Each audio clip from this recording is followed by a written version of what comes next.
Have split 2-1 games. Colin McHugh takes the mound for game 3 of this 4-game series. The Astros have dropped 6 of their last 8 and probably very anxious to throw his first pitch tonight. That last outing was just an inning and 2/3 at Detroit for Colin. Here's the lineup he'll face tonight. Devin Travis leads it off at second. It's Jose Bautista in right field. Josh Donaldson, the MVP last year, is at third base, batting third. He's followed by first baseman Edwin Encarnacion. The DH is Michael Saunders, with Russell Martin, the catcher. Melvin Upton Jr. plays left field, batting seventh.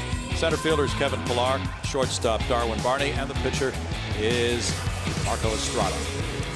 Colin McHugh on the mound for the Houston Astros, and that start that Brownie is hinting at is that inning and 2/3 where he gave up 8 earned runs. And we know that Colin McHugh has had his issues in the first inning, allowing 16 earned runs in 20 1/3 innings pitched. That's a 7.0 ERA in that first inning. And he's going right after Devin Travis now to lead it off. Travis takes, and that's wide for ball 1. Evan Gattis doing the catching tonight for Colin McHugh. That combination has worked well several times this season. 286 for Travis, 7 homers. He's driven in 26. He fouls that one away, and it's 1 ball, 1 strike. McHugh with 7 wins and 7 losses, and lifetime against this Toronto club, he's 1-0 with a 2.79 ERA. 3 starts in his career against the Blue Jays, all of them excellent for Colin.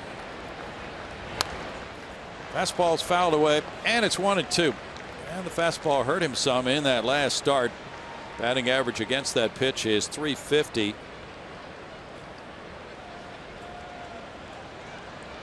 His lifetime mark 37 and 31 with a 4.20 ERA. Curveball got him fishing, and that's a tag by Gattis for the strikeout for out number 1. Good start for Colin McHugh, and that fastball you're talking about, Brownie, did get hammered in that last start. So you see a good breaking ball to put away Devin Travis. But that fastball in Detroit, he didn't do a very good job of getting it in the kitchen, so to speak, or inside on some of those right-handed pitchers for Detroit. Those guys in Detroit like going up the middle the other way, getting those arms extended, and everything he threw was middle away, and they hammered him. Now here's a man who hit his 300th career homer last night. There's strike 1 to Jose Bautista. 14 bombs this year, 44 driven in, and a .221 average. Bautista fouls it away.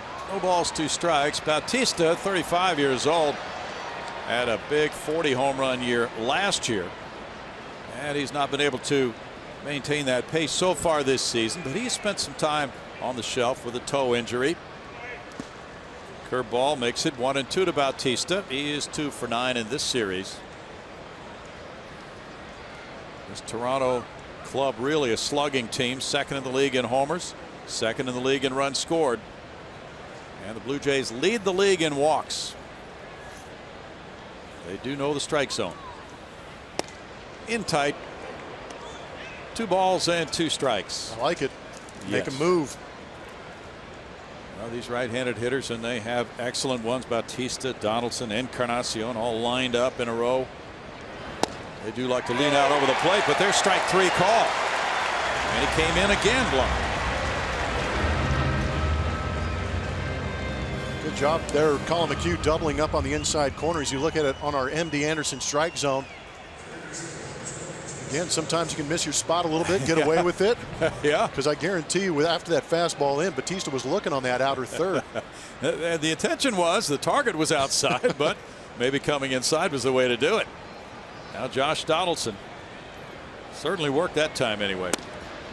That is strike 1 at the knees. Donaldson with 25 homers has 74 runs batted in, a .296 average, leading the league in OPS. After driving in 123 in his MVP season last year. That's in on the hands, and it's no balls, 2 strikes. Billy Beane of Oakland traded Donaldson to Toronto. That hasn't worked out real well for Oakland.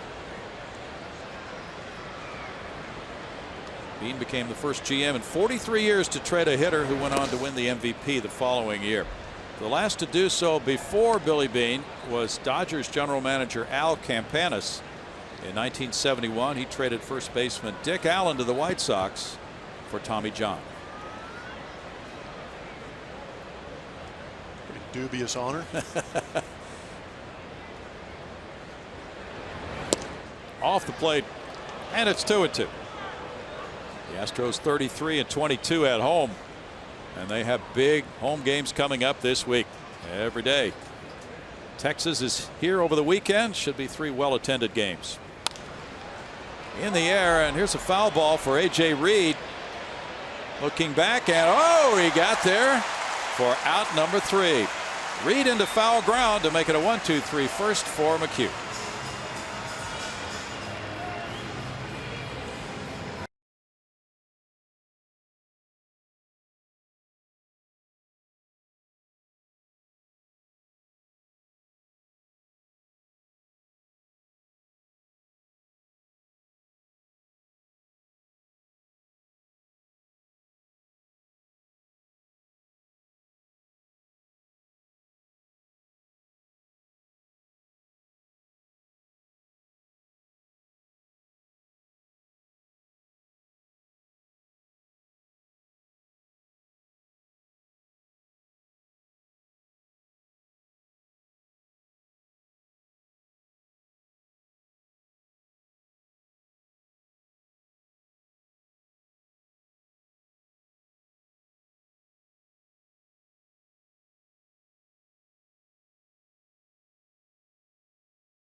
Night. Blue Jays went out 1-2-3. Here's the Astros lineup brought to you by Southwest Airlines. The DH George Springer leads it off. He's followed by Marwin Gonzalez, who's been out for 4 games with a hand injury, but he comes back with a 12-game hitting streak intact. Jose Altuve's at second base with Carlos Correa, the shortstop, batting fourth. It's right fielder Colby Rasmus, Evan Gattis the catcher, Preston Tucker in left, A.J. Reed at first, Jake Marisnick the center fielder. On the mound for the Toronto Blue Jays, you are going to see right-hander Marco Estrada. Spent a little bit of time on the DL, working his way back, primarily fastball, changeup. Also has a little bit of a cutter that's been successful. You see those averages against him. He is first in batting average against. The hitters are hitting 181. He's 5th in ERA and 1st in WHIP, right at 1.01. Springer whips one. That's out to left center field. George Springer has smacked it high off the wall. It stays in play. He is in with a leadoff double. Double number 17 of the year. I'm going to keep saying nice things about Marcos so everybody on the Astros lineup can prove me wrong. Springer was ready. Yeah, that's beautiful too. He goes up there, ambushes. I guarantee if there were about 2 or 3 more miles an hour on that heater, he might have driven that ball out of here. Got this one off the end of the bat, still enough for a double.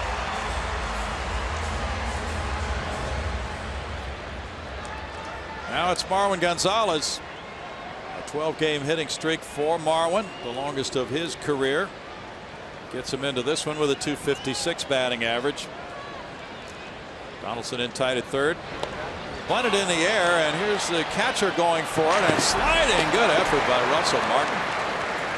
Able to make the play for the first out, so it's strike 1. It was a real nice effort by Russell. Got out of the chute here, Blummer. Yeah, he does. He's actually got pretty good wheels, too. He stole some bases early on in his career, but I'll tell you what, a valiant effort with all that gear on. That's not easy. No. Didn't hesitate once going into that screen either. That could be risky. Remember the year Tony Eusebio dumped head first over that railing? Yeah, that's a pretty deep drop, too, into that dugout. Yeah. It'd be a dangerous place. Is anybody able to actually catch a Tony Eusebio going into the dugout? He was a big man. Nobody who was here that night. Maybe one of the pro wrestlers or something. 256, 10 homers, 28 runs batted in for Marwin Gonzalez. 283 during that 12-game streak. His main concern now is getting Springer to third base. He tried to do it with a bunt. And again around and looking at this one. 1-1. A.J. Hinch explained that with Marwin having been out with a sore right hand, the hand bothers him more when he bats right-handed than from this side of the plate. That makes a little bit of sense to me. Being a switch hitter on that right-hand side, Marwin Gonzalez will have that right hand on the top hand. That usually absorbs most of the impact when you make contact with the baseball. He looks at it, and Estrada misses. 2-1. You talked about that whip of 1.01 for Estrada. That is outstanding.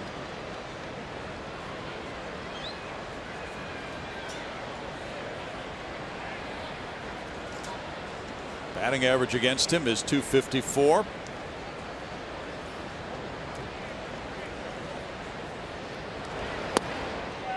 Off-speed pitch at 77 miles per hour, dips low for ball 3. Estrada in his career against the Astros is 1-0 with a 3.13 ERA for 10 games, 4 as a starter. As a major leaguer, he's 42-38 with a 3.82.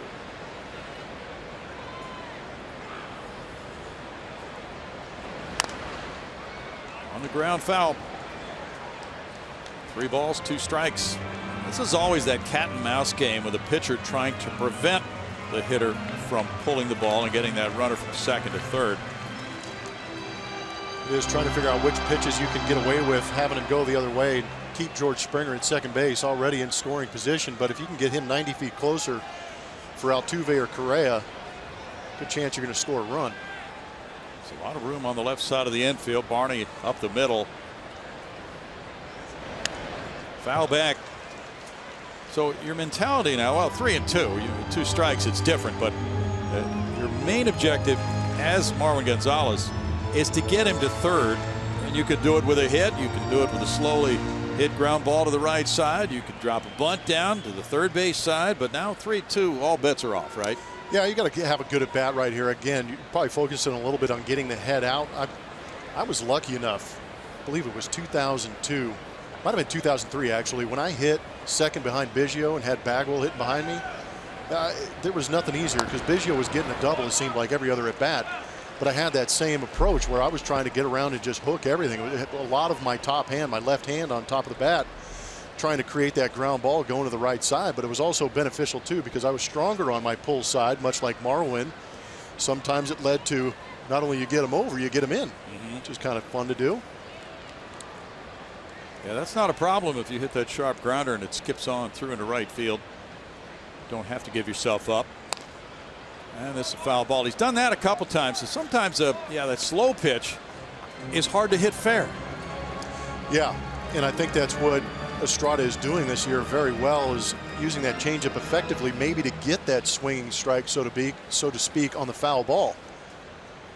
If you slow these guys' bats down enough, you can sneak that fastball by him, even if he's throwing 86, 87 miles an hour. Marco was an all-star this year, 32 years old. Washington drafted him in the 6th round in 05. He was with Milwaukee. Toronto traded for him. Struck him out after that battle. 1 down. It was a great pitch, and right now we're going to look at our Houston Methodist league leaders. Marco Estrada, that opponent's batting average I was talking about, even lower than Clayton Kershaw. These are some very good pitchers on this list. And Marco Estrada, you can see why with that fastball, that good changeup in a 3-2 count. 181 that batting average against Marco Estrada.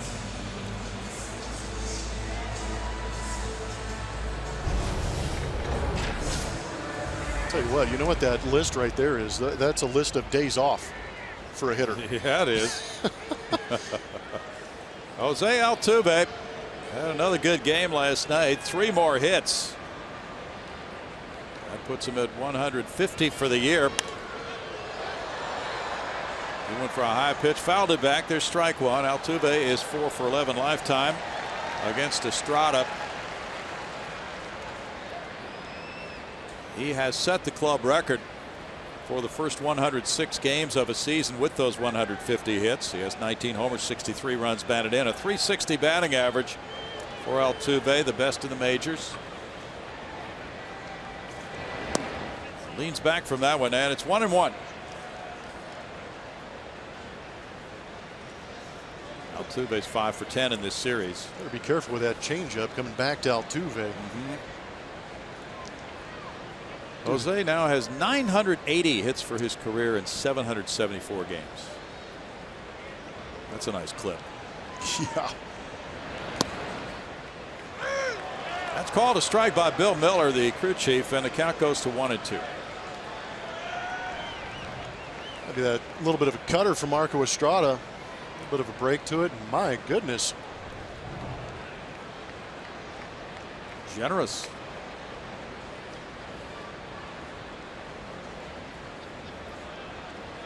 Well, we saw Marcus Stroman take those calls to the bank on Monday night as he struck out 13. 2 balls, 2 strikes.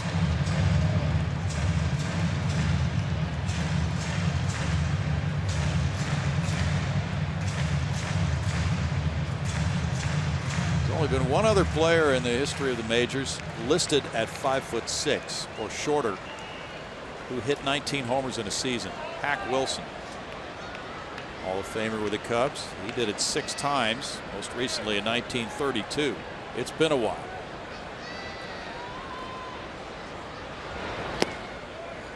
How big was the toy cannon?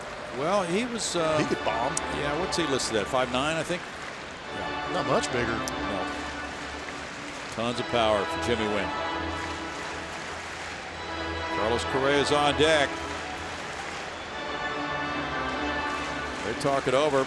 Martin and Estrada. Estrada last time out beat Baltimore 6-5, giving up 3 earned runs in 6 innings. You got to be kidding me. Now you've been working on this Pokemon game. No, I avoided the Pokemon today. Went out for a nice leisurely jog. Okay. Down around the convention center, and it was like zombie fest out there. I had to work on my agility getting out of the way of some of these people.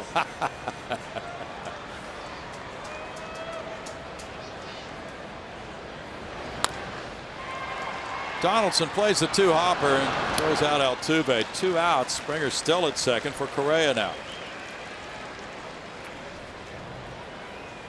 There it is.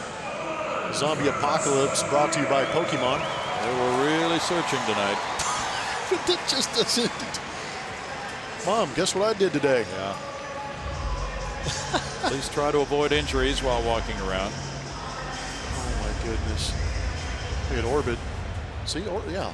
Orbit's the only one who didn't have a device. And there goes that guy. I'm going to get blasted on Twitter for not knowing who that is. Correa with 68 runs batted in will try for the 2-out RBI.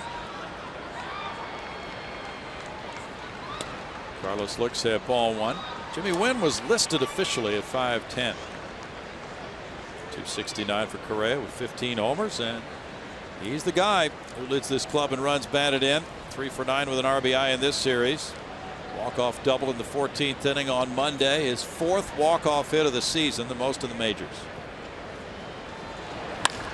Line drive left field, and it's caught by Upton. No runs, a hit.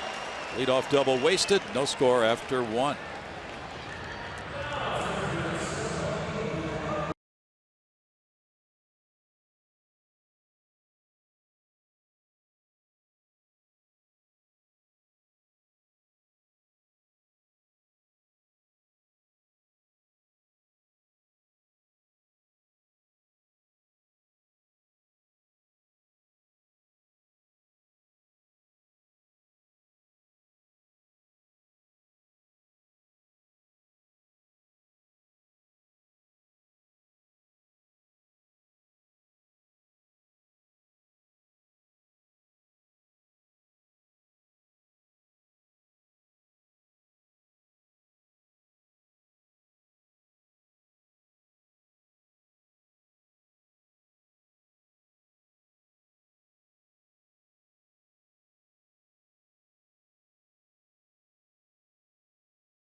presented by Brake Check. Every fourth oil change is free, even on synthetic.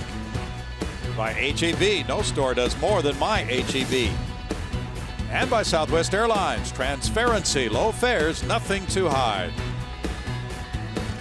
0-0 game going to the second inning. And it's Edwin Encarnacion. Broken bat, liner goes foul, and the barrel of the bat winds up near Marwin Gonzalez. It's a nice little trophy for Colin McHugh in the early going. Encarnacion homered in the fourth last night, going 1 for 4. And Toronto won it 2-1 on a pair of solo homers. They lost 2-1 in 14 Monday night. 5-game hitting streak for Encarnacion with 29 bombs and 90 driven in already. Curveball gets him for strike 2.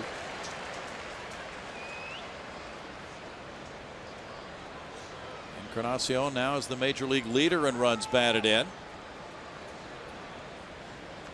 He's had 4 straight years of 30 homers or more. And needs 1 more to make it a 5th. 1-2. And he took that little parrot for a ride last night on the home run. We didn't want to see that this series, Plummer. Yeah, we wanted to keep that thing caged up, didn't we? Yep. Tough to do with Encarnacion, though. Yeah, he launched one. Fastball 2-2. Lance McCullers on the 15-day disabled list, as you probably know right now. With a mild elbow sprain, he's to take 2 weeks off, not pick up a baseball. In the dirt, 3-2. Brad Peacock has rejoined the Astros from AAA Fresno. In the bullpen, Joe Musgrove will start in McCullers' place on Sunday against Texas after his fantastic debut last night. And James Hoyt is in the bullpen tonight, active. Poke foul, as Doug Fister is on the paternity leave list for 3 days, and Doug will come back off that list for the Saturday start against the Rangers. Baltimore leads 3-2 over Texas after 4 in Baltimore tonight. Grounded to third, to Hopper. Marwin Gonzalez with the throw. 1 out. Nice to have him back.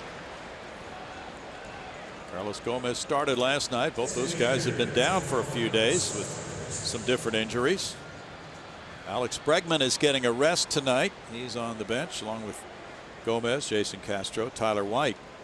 Michael Saunders, a .277 hitter, has 19 bombs. He's driven in 46. He's had good swings against McHugh, 5 for 12 lifetime with a couple of homers. Strike to Saunders. This Blue Jay club has 60 wins, 47 losses, leading in the wild card race. 1 game behind front-running Baltimore in the division. As of right now, 3 clubs in the AL East are in position to be playoff teams. 1 ball, 1 strike. Boston is 2 games behind Baltimore and 1 behind Toronto. Boston lost a tough one last night at Seattle. 2 balls and a strike. Robinson Cano hit a big 3-run homer to win that one for the Mariners.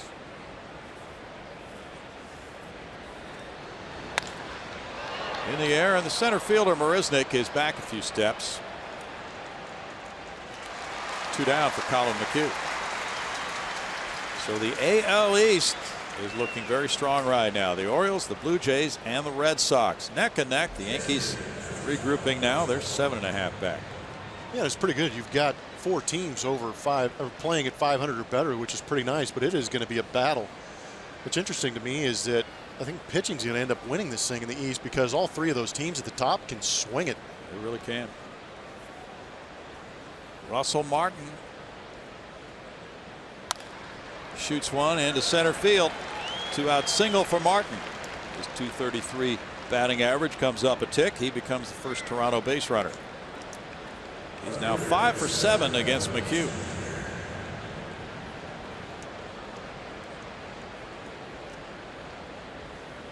That fastball on the base hit. We'll look at the pitch usage. This season, 5 best starts on the left, 5 worst starts on the right. And the location on that fastball is key for Collin McHugh. If he's able to paint that outside corner, things are going quite well for him. Strike 1 to Upton. Take another peek at it. You can see when you're having those bad starts, that middle inside of the pitches that sometimes get hit around a little bit, that means he's missing his spots because he's trying to locate on that outside corner to set up other pitches and stay away from barrels. Melvin Upton Jr.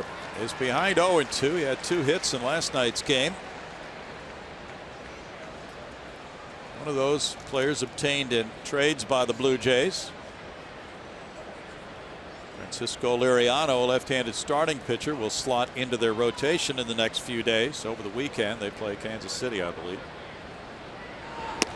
Upstairs, and it's 1-2. Upton, in his last 17 games, has swung and missed at about 50% of the pitches against right-handed pitchers.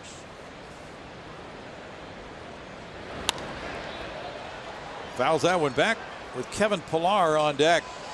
This Toronto club, though, very potent. 5th in slugging percentage, averaging 4.87 runs per game.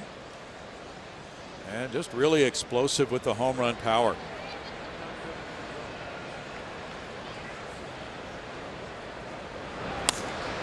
Curveball is hammered foul. Dollar hot dog night on Wednesday night.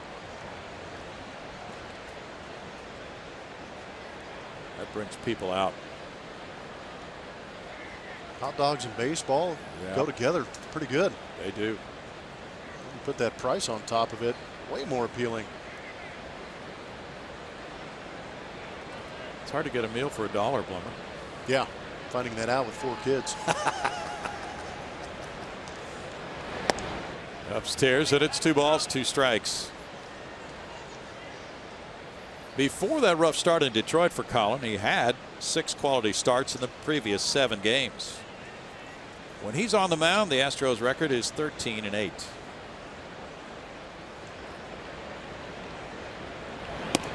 He gets a strikeout on Upton. That's number 3. No runs a hit and a man left, no score.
Welcome back to Minute Maid Park. Time to take a look at our Chevy Stroh poll. And our question tonight is, which former Olympic sport would you like to see return to the Olympics? A, the swimming obstacle race. B, tug of war. C, live pigeon shooting. I'm sure the pigeons aren't thrilled about that one. D, one-hand weightlifting. Get to @RootSportsSW and vote. You did not have javelin catching on there. No. Okay. That one ends pretty quickly. That's a very decisive sport. Don't blink or you'll miss it. Colby Rasmus with a shot to right field. Headed for Bautista. One pitch out for Estrada here in the bottom of the second inning. And Evan Gattis will follow. These starting pitchers for the Blue Jays have combined for the best ERA in the American League, 3.66. They also lead the league in innings pitched by starters with 679. Collectively, they're 48-29. Gattis has hit .295 as a catcher for 27 games, .223 overall. Bounces for ball one. Evan is 2 for 6 with a homer against Estrada in his career. Hit a 2-run homer off him last year here in Houston.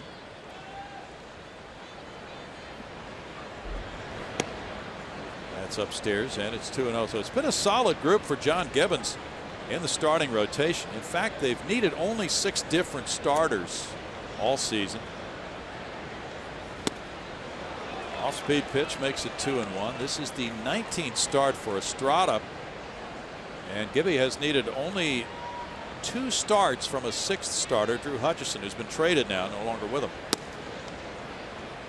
In tight, and it's 3-1. That's some very good durability from this 5-side.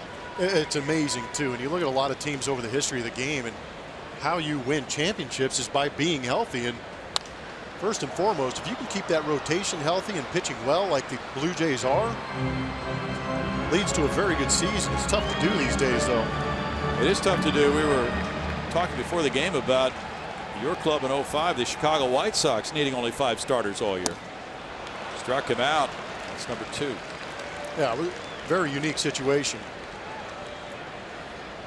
But these are what's interesting to me about this, Brownie. We're having a little bit of fun with it because these were actual Olympic sports that, you know, we're having a little fun bringing them back. Yeah. But they just announced today that in 2020, baseball and softball will be back in the Olympics. Didn't hear that.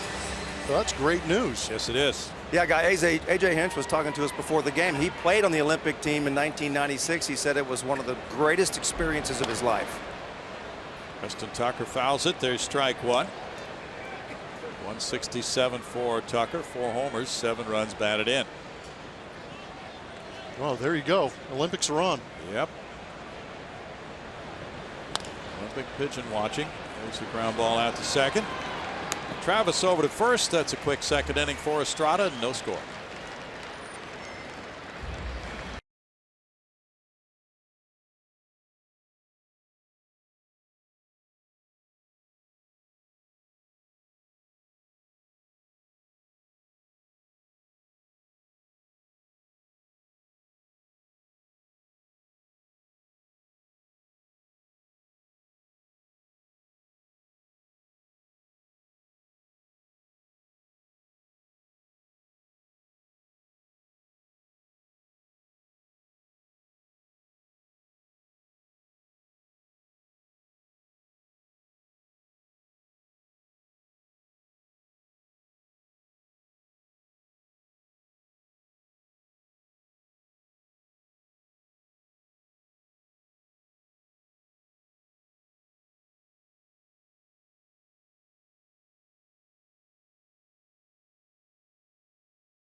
Up here in the booth, colorful lady Brianna joining us to talk about the weekend.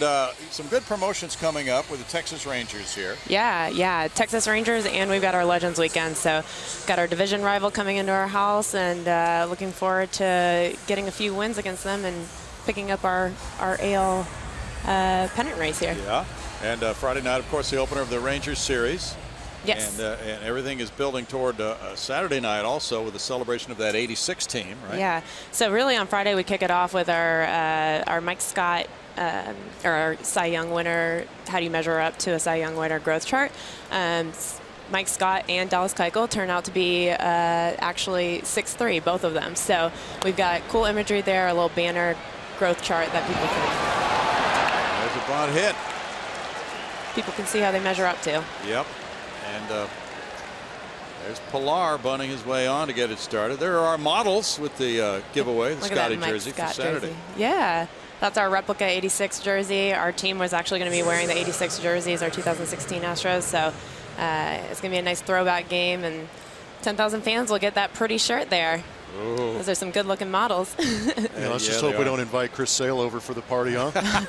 Yeah, let's not have that happen. No. Those are great-looking jerseys. Those things never get old. People love them, Yeah. and we love them, and it's fun to kind of do that throwback night and pay tribute to our history, and with it being the 30th anniversary of the 86 team, no better time. So Scotty will be here. Ash will be working the weekend series. yeah. So they'll be together on the field along with Dallas Keuchel. Yeah, we'll be doing a pregame ceremony with both of them, and Keuchel. We'll do a special ceremonial first pitch with Mike Scott to Dallas Keuchel, and it should be a lot of fun for the fans. We'll also have a Legends autograph session, so every Legend that's in attendance. We got Kevin Bass out here. We've got Glenn Davis, so some pretty notable 86 players there. Yeah, Phil Garner, right? Phil Garner will be here. He's very much looking forward to it. I think I heard Terry Poole and Craig Reynolds mentioned. Terry Poole, unfortunately, will not be able to join us. Yeah, so, and Craig, we're still talking, so hopefully we can get him out here. Well, he's a busy guy, but maybe somebody can You know talk. how you get them out here is you have all the guys that are showing up. Say, if you don't show up, we're going to tell all the stories you can't defend yourself on. That's it. If you don't show up. That'll encourage them. Yeah, that's one of my favorite parts about Legends Weekend is just hearing all the stories that they tell, and they're so dynamic, and they have such great stories, and it's kind of one weekend where they can come in and really catch up with old teammates, tell their stories, reflect on their past seasons. So we're looking forward to it. And we've also got Mike Scott's bringing his Cy Young Award. We'll have Dallas Keuchel's Cy Young Award out there, and people can do a photo op with them in the Union Station lobby. So that's free for fans starting at 5:30 through the end of the fifth inning, and a unique opportunity to take some pictures with the Cy Young Award. So Absolutely. So you can get your picture with the players and the awards? no, Dallas Keuchel will not be there. Mike Scott's going to be a little bit Getting busy. greedy, Brownie. Yeah. Well, I'm just trying to negotiate for the fans here. Oh, okay. Well, I'm sure they appreciate you speaking up on their behalf.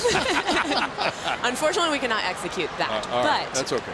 we still got a great opportunity with the awards themselves, and it is free. So hopefully we'll get some people out here partake in that opportunity and enjoy our Legends Weekend. We got a lot of great stuff. You got to get Mike Scott to put on the beard. Yeah.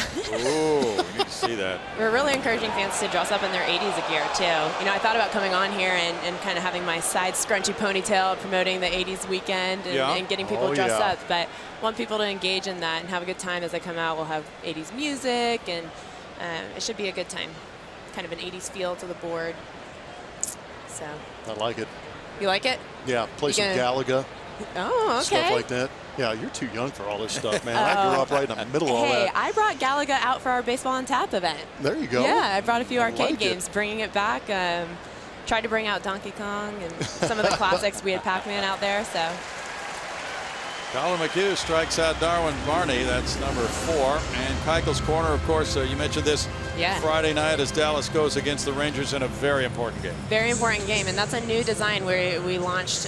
This will be the first Keuchel's corner with this new design. So our great models here with their feverish beards, and they're really, I told them they look like mimes the way they were acting there.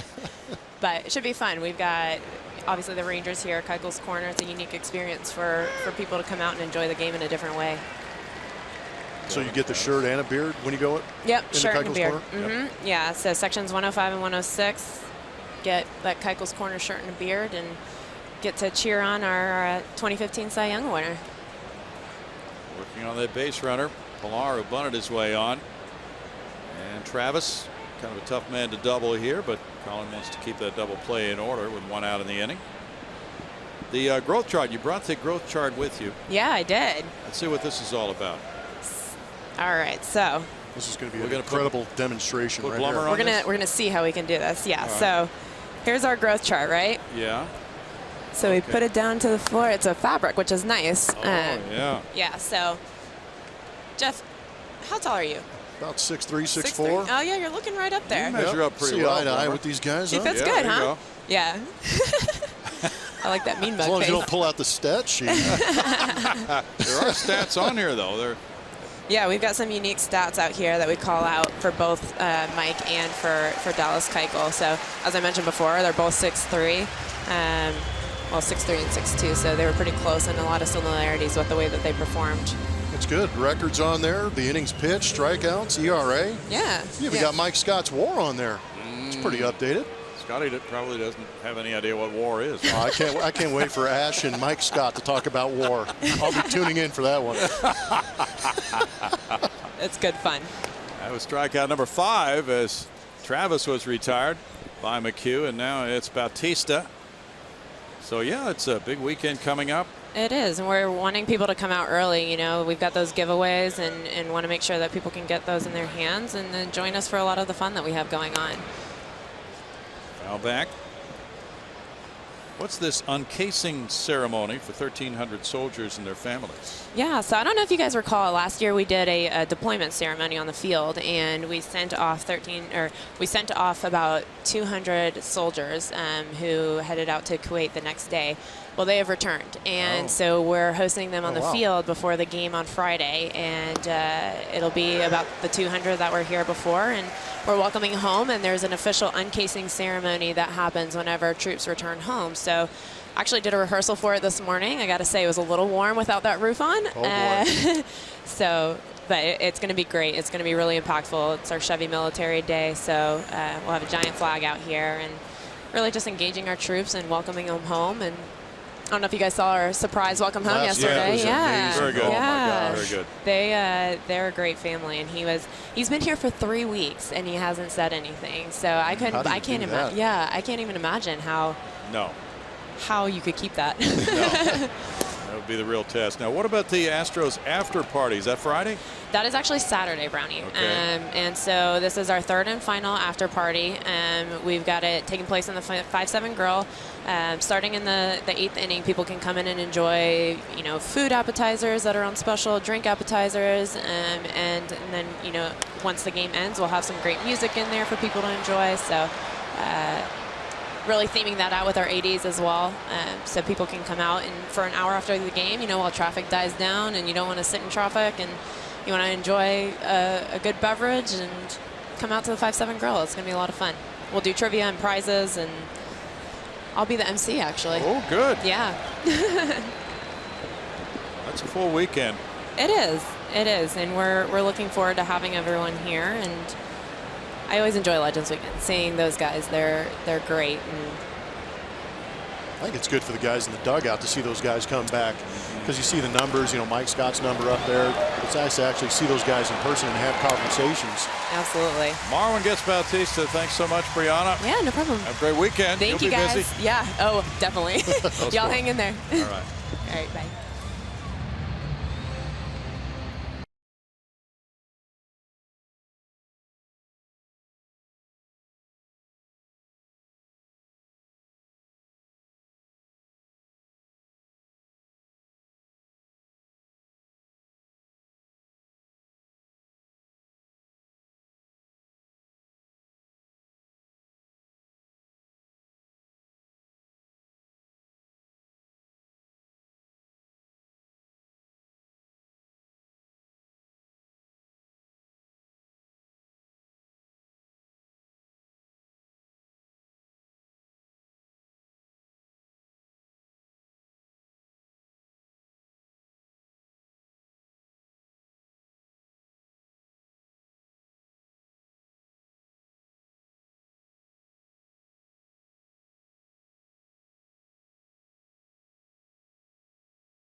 as they enjoy at the table. Greater coverage of baseball is brought to you by T-Mobile. Dylan Bundy did quite a number on the Texas Rangers lineup, their revamped and improved lineup last night. Yeah, they needed some help in that starting rotation, and Dylan Bundy has stepped in, making a couple starts on this season. He's worked a little bit out of that great bullpen for Baltimore, but really improving as a starter. He was in that 2011 draft. He was the 4th overall pick behind Garrett Cole, Danny Hultzen, and Trevor Bauer. So there's some good arms in that 2011 draft, but he is pitching quite well. A.J. Reed looks at ball 1. 143, 2 homers, 4 runs batted in for Reed. Off-speed pitch makes it 1-1. Reed was 0 for 4 last night. After he was sent back to AAA Fresno, he lit it up at 436 in 39 at bats. 2 balls and a strike. He can expect to see a steady diet of off-speed stuff because that's what the problem was when he was here earlier with the Astros.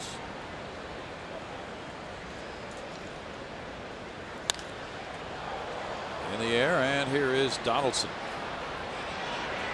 giving way to Upton. 1 out. Jake Marisnick will follow. Gomez started last night in center. Marisnick, tonight's starter, has hit .221. 2 homers, 9 runs batted in for Jake. Since the start of July, though, he's been a .327 hitter. 16 for 49 with 4 doubles, a homer, 10 runs scored, and an OPS of .809. Should he continue on that pace, he may well play quite a bit more than he has been. And that's what it's about with Jake. There's ball 1. He has such great defensive value to a team. Well, I think that great defensive value kind of lowers the offensive expectations a little bit. So I don't think Jake needs to put that much pressure on himself. Just go out there and have some good ABs and hopefully find the hole every once in a while. That'd be great for him. 1-1. Orioles 3, Rangers 2, top of the 7th at Camden Yards.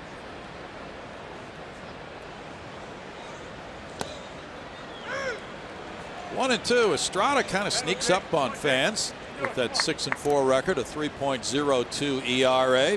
Does not get a whole lot of attention.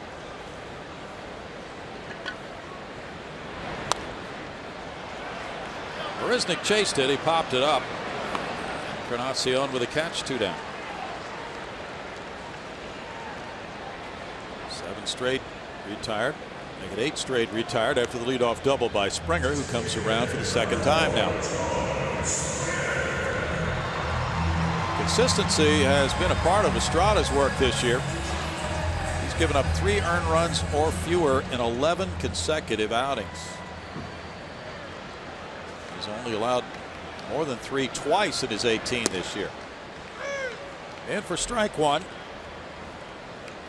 Aaron Sanchez, who leads the league in ERA at 2.71, is about to come out of this Toronto rotation and go to the bullpen because of innings.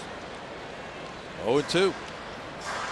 Yeah, they are fully committed to that, even as well as Aaron Sanchez is pitching. They said that he will go to that bullpen. I just saw when we were down there before the game, Francisco Liriano in uniform here, coming over from Pittsburgh. Yeah, he's going to be in the rotation this weekend, and he probably, well, he may not replace Sanchez right away. Off-speed pitch, strike 3. Springer throws his head back on the Bill Miller call. Strikeout number 3 for Estrada. No score after 3.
presented by authority of Houston Astros, LLC, and may not be reproduced or retransmitted in any form.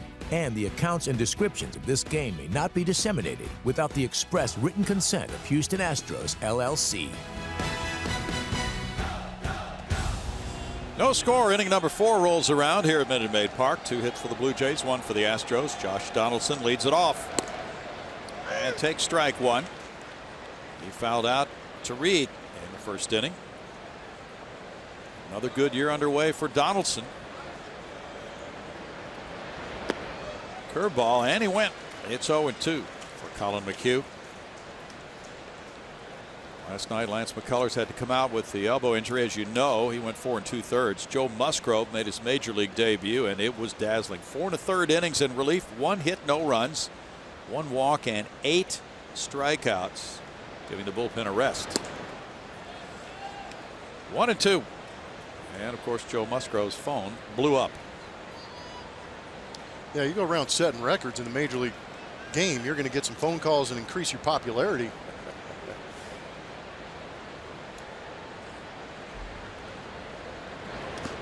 Curve makes it 2-2. What an exciting time. And Joe said today before the game that the way he had to come in with the injury, and he didn't have any warm-up time at all until he got out on the field, probably helped him. Just didn't have time to think about it. Yeah, I thought it was interesting talking to Mike Stanton before the game. Deep drive to right. Rasmus running out of room. Opposite field home run for Donaldson. Number 26. 1-0 Toronto. That's 75 runs batted in for Donaldson. It's an interesting sequence of pitches from Colin McHugh trying to set up Josh Donaldson, but he had a very good at bat here and finished it off with that home run. But 2 pitches before this pitch was hit out of the ballpark, he went fastball up, curveball in the dirt, and I think laying off that curveball in the dirt is what led to this home run right here from Josh Donaldson. Elevated fastball, anticipating it, gets on top and drives it. Encarnacion takes ball 1. He grounded out in the second inning.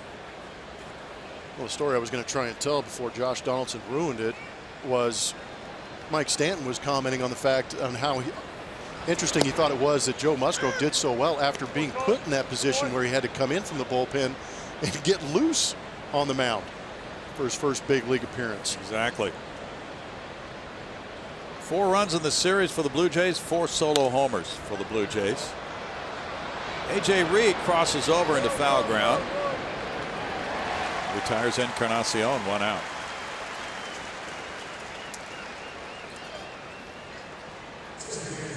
Well, now Lance McCullers has been told not to pick up a baseball for 2 weeks, so Musgrove goes into that spot in the rotation. It'll be Keuchel going Friday night. McCullers didn't want to be resting this way, but that's what it's come to this season. And he said he felt great last night before the injury. Man, I really hope it's just something that you need the rest. Let that elbow recover a little bit, because that is an electric arm being taken out of that rotation. I know just Joe Musgrove is going to fill in rather nicely. I don't expect him to go out and do what he did last night, but if he goes out there and competes, it'll be great. I got a question. What's that? Joe Musgrove goes out in these next couple starts that he's going to get with McCullers on the DL. What if he goes out there and deals? McCullers gets healthy and comes back. Then what do you do? Pleasant problem. Yeah. Depends on how the other guys are doing at that point, right? Yeah, I was going to say there'd be some interest in how those guys are going at the time.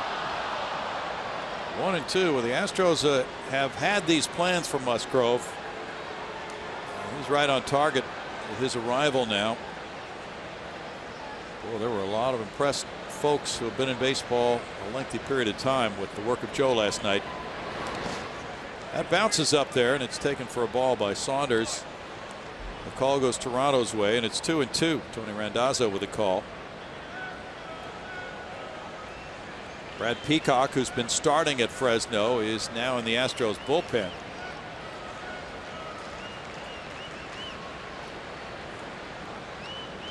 James Hoyt was a closer at Fresno. He's in play tonight. 3-2. It's quite a changing situation for the Astros with these injuries just flaring up suddenly in the last week. It's enough to make you lose your hair. Struck him out looking. That's number 6. Good location on that fastball from Colin. We've seen Michael Saunders get frozen on that inside corner with 2 strikes on him. Saw Joe Musgrove do it last night, but again, a missed spot benefited. Bill Miller rings it up. Caddis reaching across to his right. And now it's Russell Martin. He got the first hit for the Blue Jays, a single to center field. That's strike 1.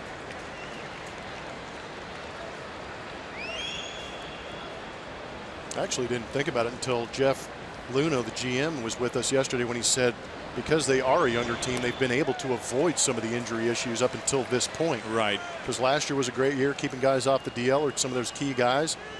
This year a little bit different here in recent days.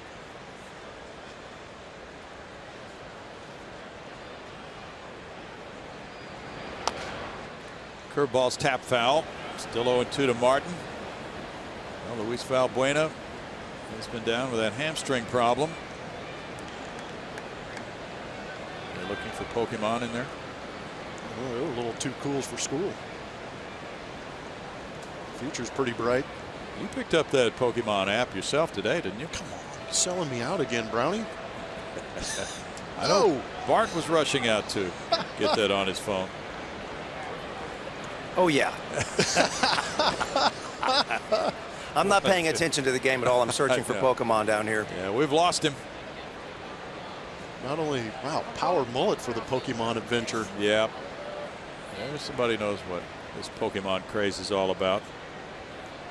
A lot of these people are just, they're walking around. They're right next to a big league dugout. They're paying no attention whatsoever. Good point. They could be in China. 2 balls, 2 strikes.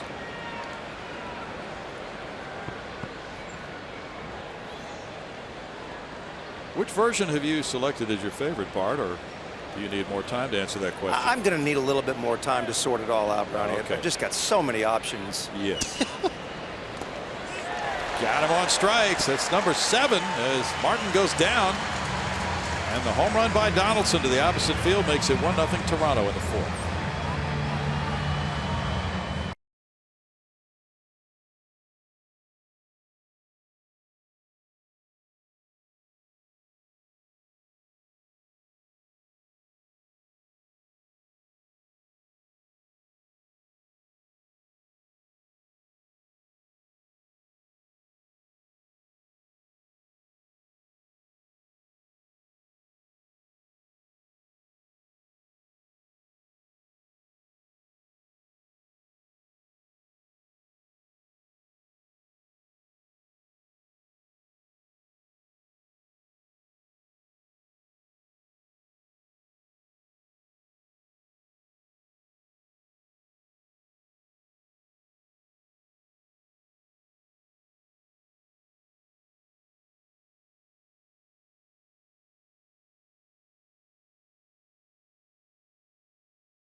Jack in the Box takes us inside the box score, showing you WAR. What's it good for, Blummer? Do you believe in this WAR? I'll tell you what, looking at some of these numbers, I have to maybe say that I'm curious and maybe need a lot more information about this WAR, because Jose Altuve, for me, I don't understand how he's 0.3 of a point behind Mike Trout. There's a 4-run difference and a 3 RBI difference, but Altuve does so many good things, but you have 30 more points on that OPS. I just, you know, shouldn't they be even for me? We're going to peel back some layers. Gosh, there's so much to peel back on that because I know defense is included in that, correct? Yeah, that's what we're going to try to peel back. There's ball one to Marwin Gonzalez. He struck out in the first inning. By the way, Estrada throwing another changeup, and he throws a higher percentage of changeups than any other major league pitcher, 29%. But he's not getting burned at all. The reason he throws it is he's successful. A 146 batting average against his changeup. The defensive WAR ratings are rather troublesome. That's a good start. Yeah. You have to really buy into that to believe in WAR completely. I think that defensive is, it's tough to quantify. It's very tough to quantify, and from what our producer Carl Patterson tells me, Altuve is rated among second basemen. Trout is rated among center fielders, so that's a different deal. But I think Carl also brought up a good point. Do shifts affect how that defensive WAR is calculated? Because if a ground ball goes right through that second base spot, does that count against Altuve if he's in the shift? Well, I don't know, but I still think it comes down to somebody inputting information in a computer who's watching the game and saying he should have made that play. Okay, so who's making this judgment? Is it a scout? Is it a fan? Who is it? I would appreciate if it was a scout, because some of those scouts have played the game. But if it's somebody who hasn't played the game and stood on that field, I have a real issue with that. Sure. Agreed. Now time called by Marwin. Here's the problem I have with it. Checked out one now. There are different defensive wars, different systems, we understand. There are a couple of different, so that's one issue that I think needs to be solved, right? Yeah, I agree. Changeup struck him out. That's number 4. And the other is that Altuve, on one of those services, has a negative defensive WAR rating. He's the Gold Glove winner from last year. How can that be? Yeah, how do you include that into the WAR? They should just make it an offensive WAR issue, because that defense is so subjective. If there's nothing negative at second base, well, he took home a Gold Glove. Right. So he had a negative 0.2 defensive rating in WAR. Josh Donaldson has a higher WAR on this system. His defensive WAR was 1.5, positive 1.5. That's a tremendous difference. Here's ball one. Are we more confused than when we started? Okay, good. So I just heard Altuve against Donaldson as far as offensive WAR is concerned. Is Altuve's at 3.8, Donaldson's at a 3.4. Okay. Which I buy. Yes. But the defensive thing is going to need a lot more explanation for me. Yep. Absolutely nothing to take away from what Donaldson is doing, because I think he's a fantastic third baseman. Oh, sure.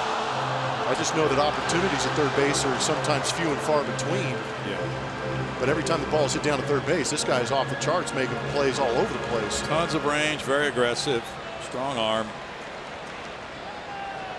He's legit.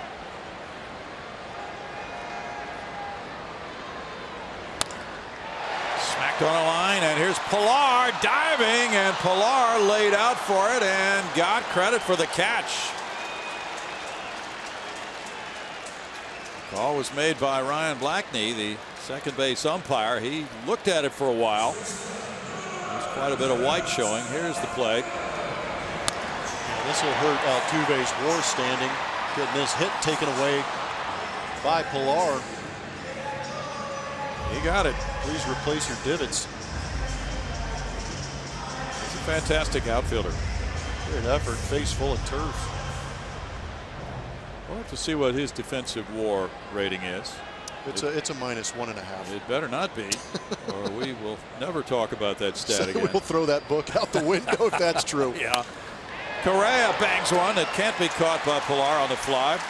Solid line drive hit. He lined out to left field the first time up, so he's one guy who's had good swings. At Estrada, 2-out single. That's hit number 2 for the Astros. After that great play from Pilar, we'll look at our Lexus defensive rankings. And again, that numerical number on the left is due to some statistical information we've accrued. And that red light, green light, yellow light will be a personal opinion of mine. I think they're going to test Melvin Upton out there in right field, or left field. I apologize. Jose Bautista has an absolute cannon, and We know what Kevin Pillar can do with the glove, but he's also aggressive to the baseball. All right, here's one for you. We just found out as Colby Rasmus is batting. Pillar's defensive WAR rating right now is minus 0.4. I am not buying that. What? Minus rating. Okay. Pillar back in center. I'm done. He's one of the best around. And it's out number 3. No runs a hit and a man left after 4. 1-0 Blue Jays.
Jays 1, Astros nothing, and tonight's pitching performance is powered by Kubota. It's also powered by the pitching performance. The Houston Astros are thrown out there again here. First 2 games of this series against Toronto. 36 punch-outs. I understand that includes a 14-inning game to start this series, but still, 36 punch-outs of a ball club is a pretty stout number. Lance McCullers doing his business there. Joe Musgrove came in his major league debut set a record against these Toronto Blue Jays. So a lot of hacking going on, a lot of missing. I'd like to see the Astros keep it going that way. Colin McHugh starts with strike 1. He's been excellent at doing that today. Upton the batter. He was a strikeout victim. Fly ball to right. Rasmus back a few steps. 1 down. A real struggle to score runs in this series. We had a question on Twitter. Well, is it the great pitching in this series, or is it the hitting not being good? What do you think? Well, I'll tell you what, a nasty combination is good pitching and bad hitting. And I think we're seeing a little bit of both right now. Pillar bunted for a hit. A strike 1.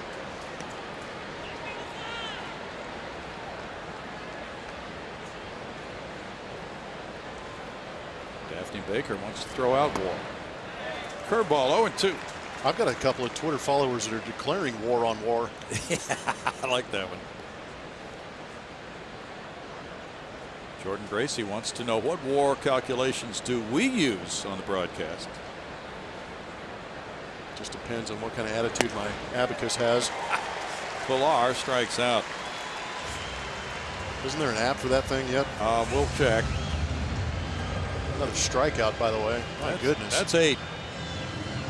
So now 44 in 2.5 games for the Astros pitching staff. Just a phenomenal job. We use Stats Incorporated. Stats Inc. we call them. Darwin Barney struck out in the 3rd inning. So in the interest of full disclosure, that's where we're going. Strike 1 for Colin.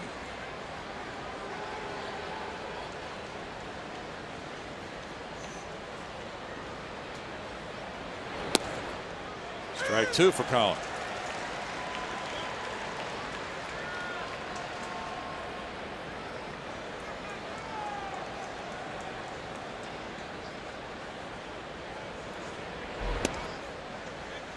1-2 to Barney.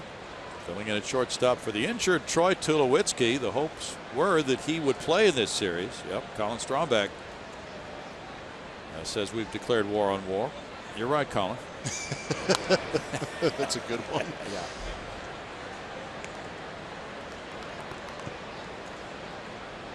Tulowitzki has a chip fracture in the tip of his thumb. He was hit by a pitch.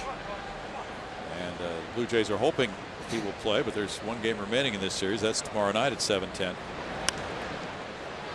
Fastball foul back. Very difficult week for the Astros in terms of the caliber of the opposition. Plummer, what do we have here? Oh, trying to figure out the war. Yeah, That was me last night trying to figure it out. It's kind of like we feel most of the time when talking about that topic. Colby is waiting in right. Nice job through 5. Colin McHugh has allowed 1 run, but Toronto leads it.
Josh Donaldson leadoff 4th inning homer, 1-0. The Astros road ahead is presented by DeMontron RV, showing you 1 game remaining in this series with Toronto. 3 this weekend here with Texas, and the Astros go on the road. 4 at Minnesota, 3 at Toronto, back home for just 2 with St. Louis, and then on the road to Baltimore.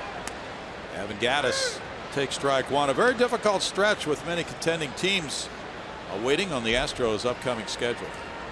Gattis struck out in the 2nd inning. Out to center field where Pilar tucks it away. 1 out for Estrada. As you see these upcoming games, even the Minnesota Twins now are no patsy. They have walloped Cleveland the first 2 games of their series, Plummer. Well, Minnesota's played well against the Texas Rangers of all teams too. So you can't take anybody for granted, especially from here on out. That is a tough stretch of road games in the middle of the month. Come home for a 2-game series and then back on the road for a while too. Preston Tucker grounded out in the 2nd inning. Here's ball 1. Now, people watching this game are looking at Estrada. They might not have heard of him. 42 and 38 lifetime. 32 years old. Not a household name. He pitches well with the way he mixes things. 2-0, but you know, there are bigger names in baseball, and people sometimes look at a pitcher like Estrada and say, well, all right, we'll disregard the 1.01 whip. These hitters are just in a slump, aren't they? 2-1. Well, that's a factor also. So, you know, the Astros have just had several games in a row now in which they've struggled so much to make decent contact. Another changeup. 2-2. They have struck out Let's see. 4 times tonight, 983 times this year the Astros have struck out. Oakland has struck out 718 times. Another changeup and another strikeout. That's number 5. Since July 1st, we'll check in on the Astros offense. Altuve, Correa, Springer, Marisnick, Valbuena, Gonzalez all hitting 257 or higher. Rest of the team 158 with no individual higher than 211. You need to get obviously more guys hot at the same time. It's a frightening trend right there, Browning. It is frightening. A.J. Reed hit a fly ball to left. They strike one to him at 77 miles per hour. Astros are hitting 243 as a team. They're 10th in runs scored in the American League. 0-2. Well, we've heard for decades and decades hitting could be contagious, right? Does it work the other way? Yeah, it definitely can. I tell you what, it's a frustrating feeling being in that dugout sometimes when you're just looking at the guy to your right, looking at the guy to your left. He's looking back at you. You're looking past him going, who's it going to be? Every guy that steps in there is trying to be that guy, but sometimes you just end up putting so much pressure on yourself that you kind of lock up in a sense. But at the same time, you got to figure out who you're facing too. And you're facing a guy in Estrada who is pitching in a tough American League East and doing a very good job at that. So you got to take that into account. And that's what we mean by timing. You're going to find a team in a slump and pitchers going very well. That's a bad mix.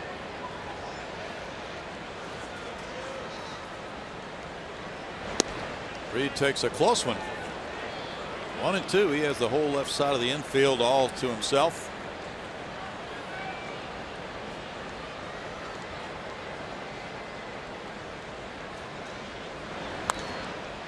Popped up. Donaldson has a long run for this foul pop. It's headed for the seats. And he slides as he gets over there. That'll help your UCR. How about maybe the defensive replacements so wins above replacement. How about the replacement at second base was better than the replacement at third base if you're going position by position? I don't know. Yeah.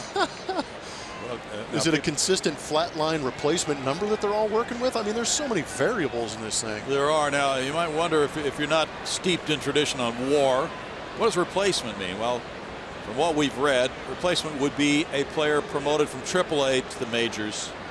An unproven guy, or? Yeah, an unproven guy. Oh, wow. So how does this player who's being measured, WAR, whether it's Altuve, Donaldson, whoever it is, compare to a player who would be promoted from the minor leagues who's unproven? Oh, boy.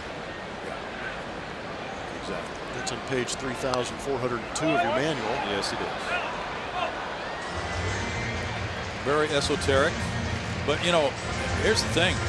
A lot of the writers who vote for the major awards in baseball look very closely at WAR. What do we have here? Default replacement must be well. Yeah, okay, let's do it that way. Some tough numbers. Struck him out. That's number 6. And through 5, it's 1-0. Estrada and Toronto.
Baseball on Root Sports is presented by Southwest Airlines. Transparency, low fares, nothing to hide. By Academy Sports and Outdoors, donating $100 for each Astros home run and $200 for each Correa home run to Houston Children's Charity. And by Toyota, let's go places. It's a 1-0 game. We go to the 6th inning. 3 hits for the Blue Jays, including the Josh Donaldson 4th inning homer. 2 hits for the Astros. Devin Travis is 0 for 2 with 2 strikeouts against Colin McHugh. He chases one up for strike 1. Minnesota's bouncing Cleveland again tonight. It's 9-4 at Cleveland in the 6th inning. Max Kepler is one of the hottest hitters in baseball right now. It's kind of a good story, Max Kepler for Minnesota. He was born in Germany, right? Yeah.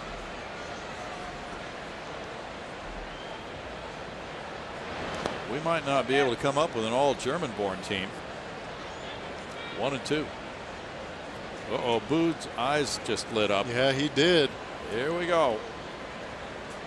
He's going to the computer. Those fingertips are going to be active here in about 5 seconds. It's 2 balls, 2 strikes. Blue Jays are 9-9 since the All-Star break. The Astros are 8-9 since the break. Curve is rolled out to the mound. That was a little funky. 1 out. Some English on that. Yeah. Batista coming up. We're going to take a look at our forward spray chart. On your left are the hot cold zones. On the right is the actual spray chart with 29 of those hits going to left, 23 up the middle, only 7 hits going the other way. A pure power hitter. Likes to pull that baseball. Kind of an interesting hot cold zone. Likes those pitches down out of the zone. Yet can elevate. It's a lot of space to cover, but some of those spots in between are ice cold. He's 0 for 2 tonight. Marwin backs up at third. That's strike 1.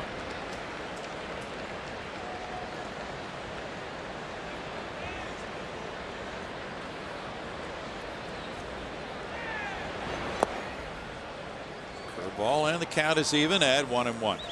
Tomorrow night it's Mike Fiers and Jay Happ. Fiers is 7-4. Happ is 14-3.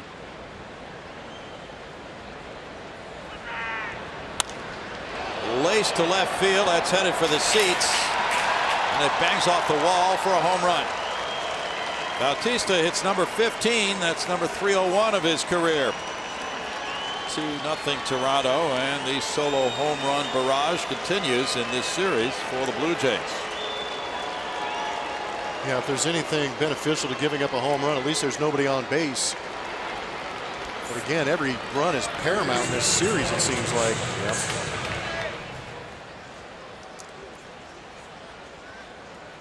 He yanks the fastball. Right in one of the hot zones we were just talking about. 5 runs for Toronto in the series, 5 solo homers. Donaldson is 1 for 2. He hits a high one to right field, a bit for his 2nd of the night. Rasmus at the wall. That is another home run. Back-to-back homers for the Blue Jays on consecutive pitches. Donaldson hits number 27, and it's 3-0.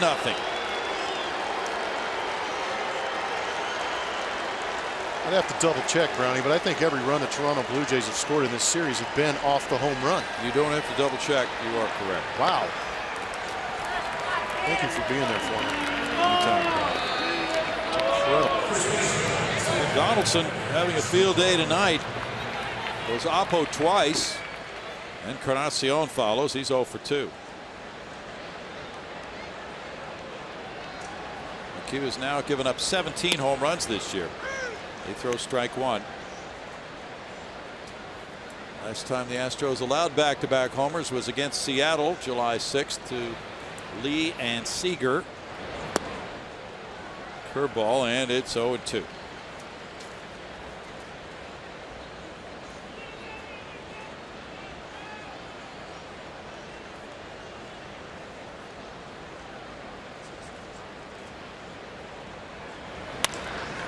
That one's rammed into left center field. A liner that one hops the wall near the 404 sign, picked up by Marisnick. Third straight extra base hit. This a double for Encarnacion, his 25th of the year.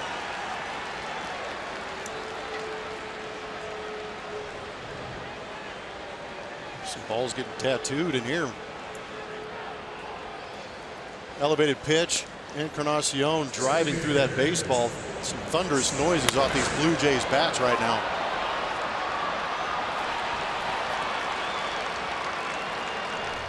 Now Saunders will be next.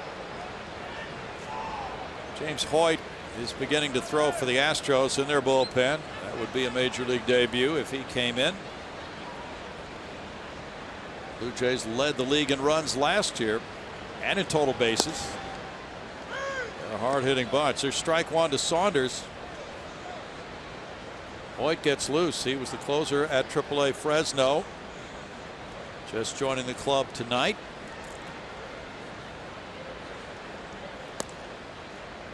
It's 1-1.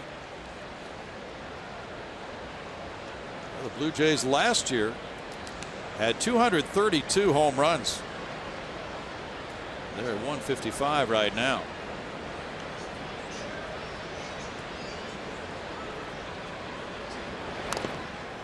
The ninth career two-homer game tonight for Donaldson. 1 ball, 2 strikes.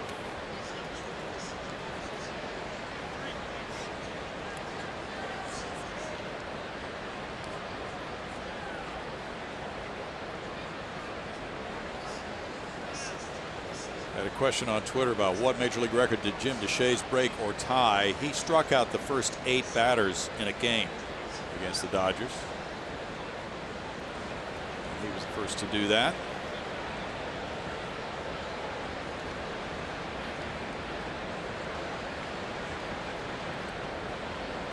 But we've had a display of relief work as far as strikeouts are concerned in this series. Musgrove striking out 6 in a row. No, he struck out 5 out of 6 last night and wound up with 8 strikeouts and 4 1/3. And that ties a major league record for strikeouts in a relief debut and sets an Astros club record for strikeouts in relief. And then we had that great outing, of course, from Chris Devenski as Hoyt gets loose. In the dirt, and the call goes Toronto's way. 3-2.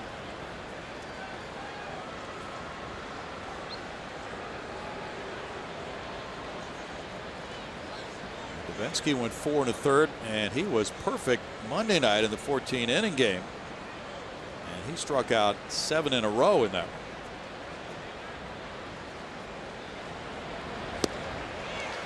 Saunders is down on strikes, 2 outs. Take a look back at some of the pitch locations that have been getting hit by Colin McHugh. Able to let these big hitters get extended. The last 2 pitches to Donaldson and Encarnacion elevated in the zone, and these guys are raging on the baseball, and you can see he's upset with himself, saying that that ball is left up. Russell Martin bats. Curve, ball 1 to him. He's 1 for 2. And what I talked about in Detroit is how he wasn't able to jam some of those right-handed hitters and pitch inside and keep them from getting extended. And there you saw it with those 3 pitches getting located up and away and over the plate. Allows these big hitters to get extended. They can drive those. Came inside there, and the runner takes off for third. No throw by Gaddis. Encarnacion advances. Should be a pass ball. It popped out of his mitt.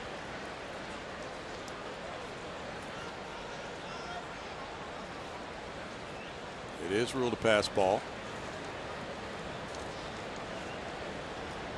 Baltimore beat Texas 3-2 in Baltimore. Kevin Gossman, the winner, pitched a fine game, giving up 2 runs in 7 innings. Zach Britton got his 33rd save.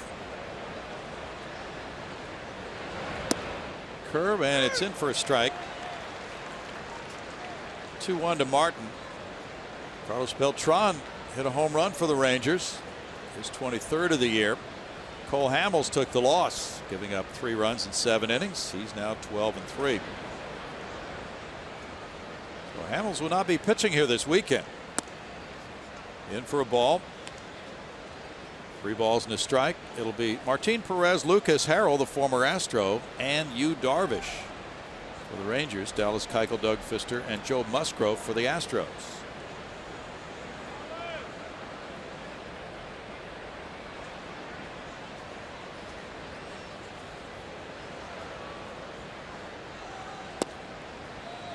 That's a walk to Martin. And for Colin McHugh, the first of the night, he struck out 9. It's been a real true outcome game for him. That is very true. 3 home runs allowed and 9 strikeouts, only 1 walk. Upton is the batter. Upton's 0 for 2.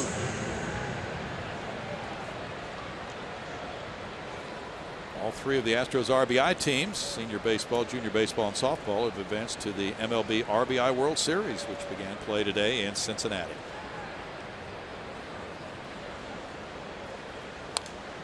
Fouled away. There's strike 1.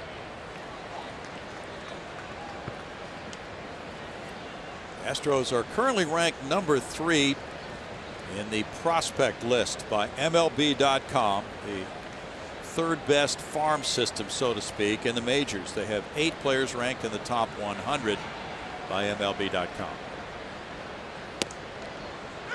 And for a strike to Upton, it's 0-2. And that includes, by the way, they include players who are currently in the big leagues if they have not qualified to no longer be rookies. So Alex Bregman is on that list.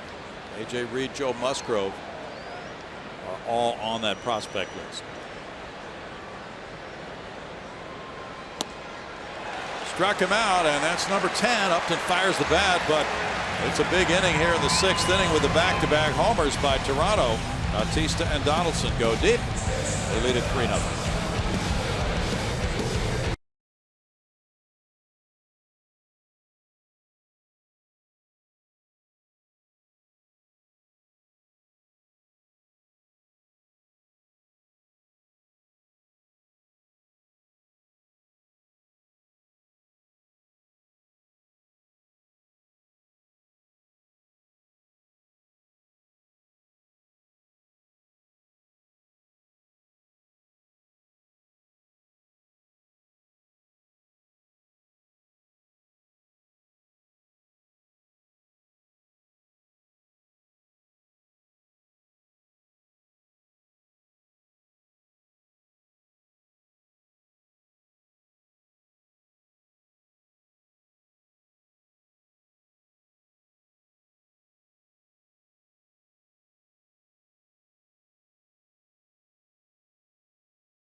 To play, and it is brought to you by Toyota.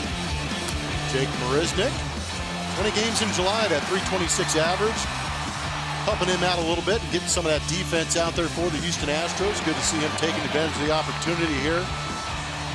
Middle of the season, took him a while to get warmed up.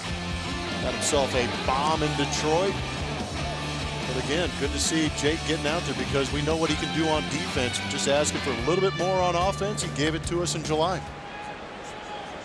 3-0 Toronto. Jake Marisnick takes ball 1, leading off the home 6th inning. He fouled out at the first baseman in the 3rd inning.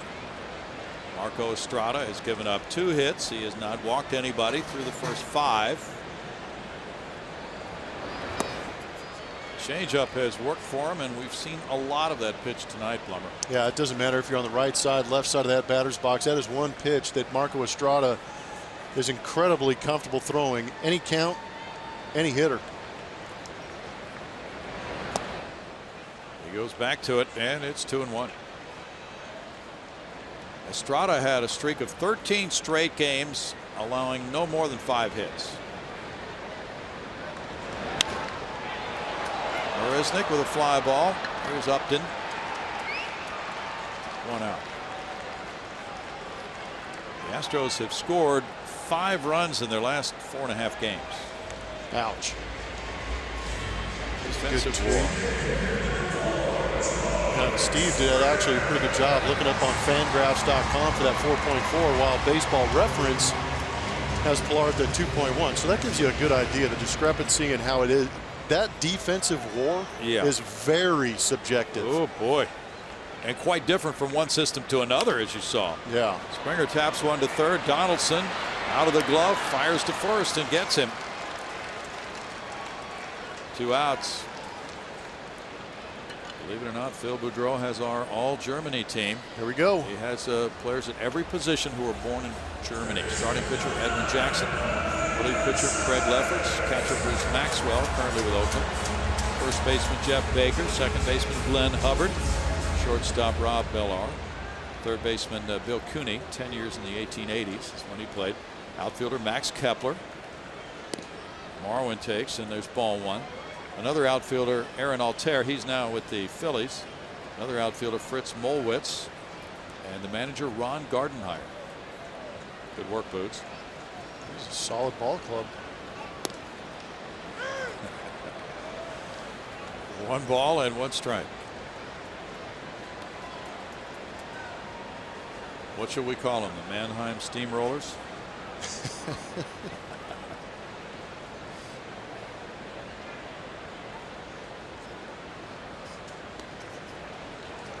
Two balls and a strike.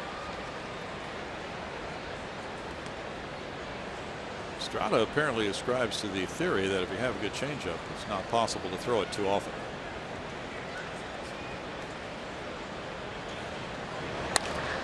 Ripped on a line, right center field. Headed for the Astros bullpen. Takes 2 bounces off that bullpen wall. And there's a double for Marwin Gonzalez and a 13-game hitting streak. 20 doubles for him this year. I haven't seen too many mistakes from Marco Estrada. This might be one right here, trying to get in on the hands of Marwin Gonzalez. Center cut. Margot turns on it, finds himself in scoring position with 2 outs.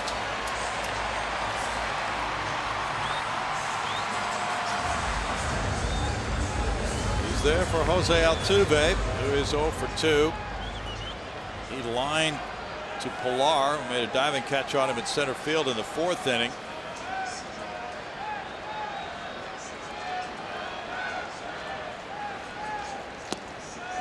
He takes a change, and there's strike 1 to Jose.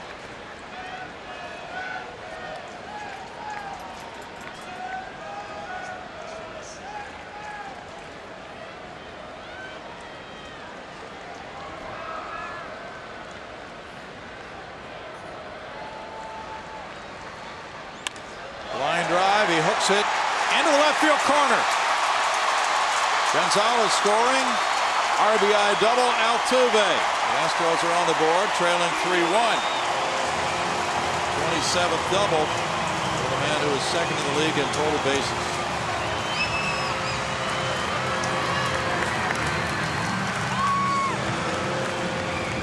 Two out RBIs.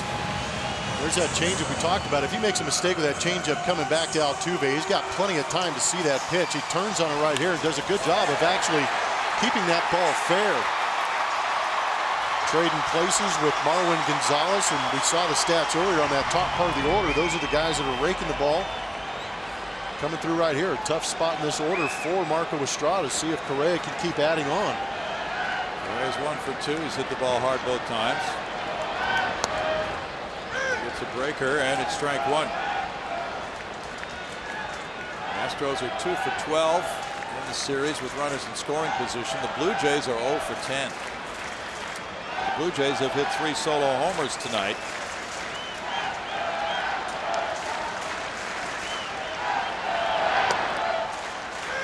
strike, 0-2. Get a chance to look at our Mattress Firm Supermoto Luis Valbuena saying, what you been waiting for? Finally, Astros are on the board. He's hoping that breaks the seal and they can put on a couple more. Right-handed hitters are managing a meager 155 average against Estrada. All back. The Astros could use Valbuena's lefty bat in this game, but as you know, he's on the disabled list. You know, what's even more special about Altuve getting that hit with the runner in scoring position on the season. Marco Estrada is the best in Major League Baseball. He's held opponent batting average to 130 with runners in scoring position. It just gets better each time he gets through the rotation of those lineups.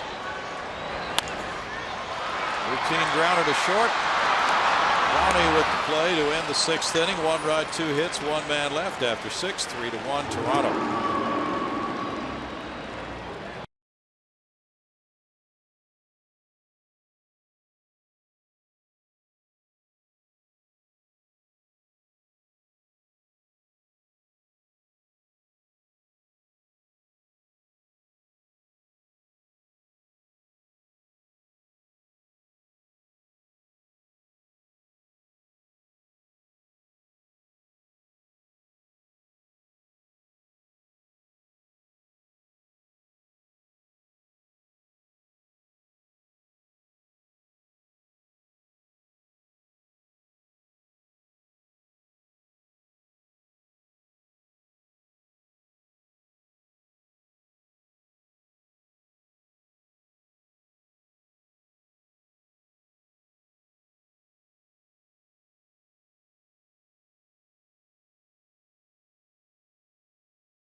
We move to the 7th. Blue Jays on top of the Astros 3-1.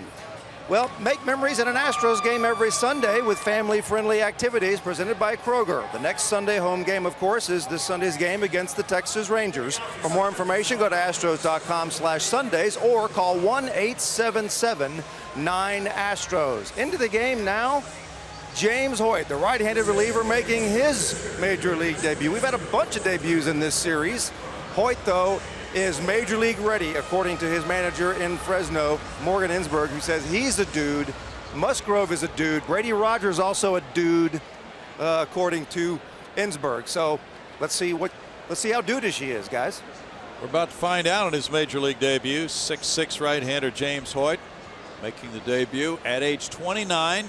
Started his career in independent ball. Kevin Pillar tried to check his swing, and there is strike 1 on the first Major League pitch of James Hoyt.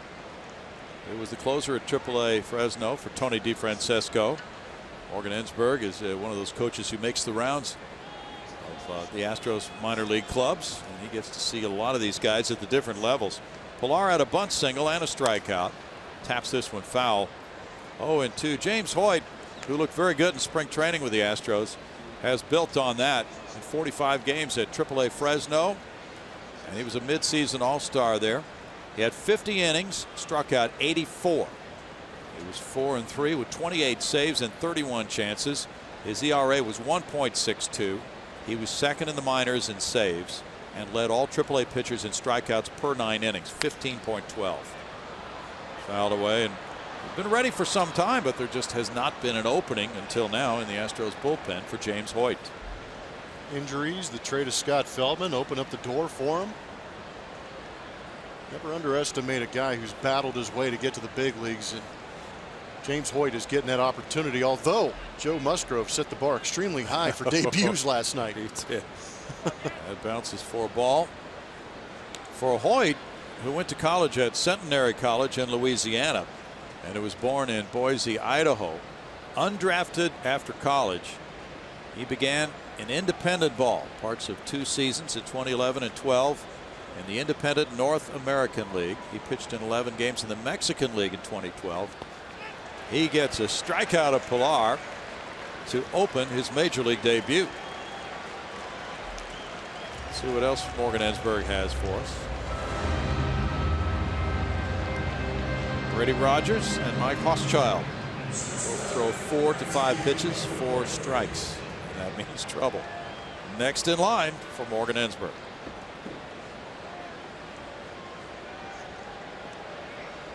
Darwin Barney is 0 for 2. And the Atlanta Braves were the first major league organization to sign James Hoyt after those 2 years of independent ball. And Atlanta traded Hoyt along with Evan Gattis to Houston in January of 2015 in the deal for Mike Foltynewicz. A couple of other players, Thurman and Rio Ruiz, involved in that deal. Barney with a swing there, and it's 0-2.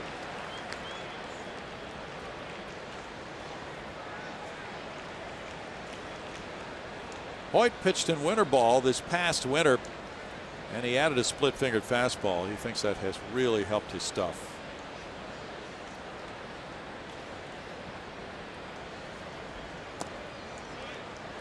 1-2. Last year, Hoyt pitched at Fresno 47 times. He was 0-1 last year with a 3.49 ERA with more good strikeout numbers, 66 punch-outs in 49 innings. He spent some time on the DL last year. He gets a punch-out of the first 2 major league hitters to face him. It's a strikeout fest in this series. Why not? Some of these rookies coming up here showing some devastating stuff and showing some stuff on the edges too.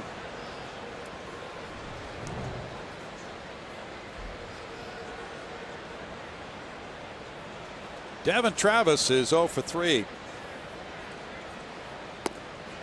He looks at ball 1. Colin McHugh struck out 10 in his 6 innings, allowing 6 hits, 3 runs, walking 1. So another big strikeout game of the Astros pitchers, totaling 12 so far. They had 14 last night and 22 Monday night. 2 balls, no strikes. The Astros hitters have struck out more than any other team in the American League, and their pitchers are second in strikeouts. Correa did not make the pickup. He got caught in between hops on that one. He looked a little uncertain, so that's error number 9 of the year for him. You hit it right on the head, Brownie. So charging is the best policy then? Just charge the ball? I wonder if he might have misread how hard that ground ball was hit. It happens sometimes. Just like playing in the outfield, sometimes that ball hit right at you is tough if you don't have enough time to get around it and create an angle to see that good hop. That's something you don't see all that often. And all this defensive war talk we've had, that's got to be devastating to his D war. Oh, boy. Bautista has a homer in 3 trips. Good block there by Evan Gattis. Now, but you can really see the footwork got tangled up a little bit for Carlos Correa on that.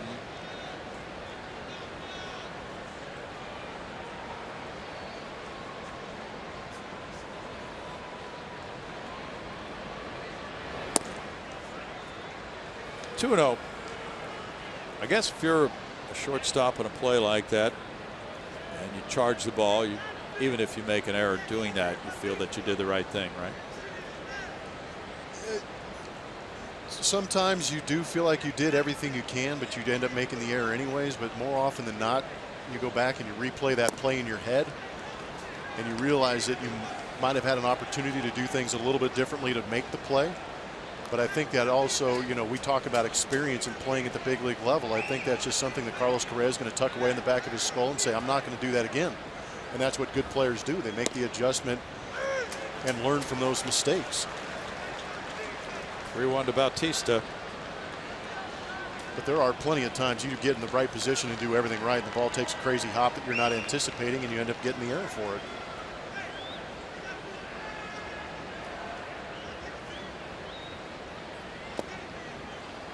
That's ball 4, and Donaldson will bat.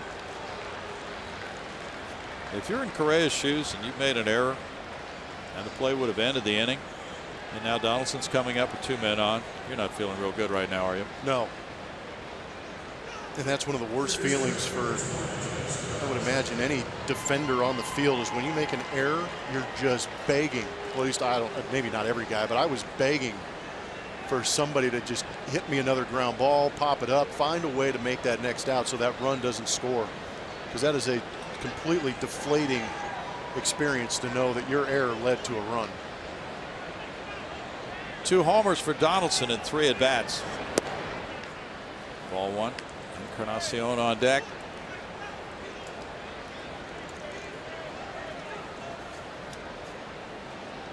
Tony Sips had worked for the Astros in the bullpen.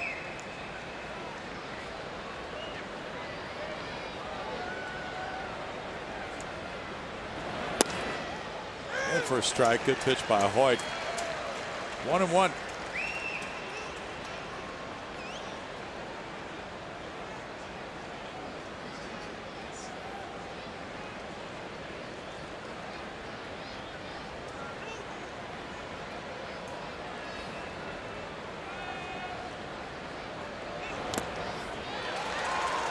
Two.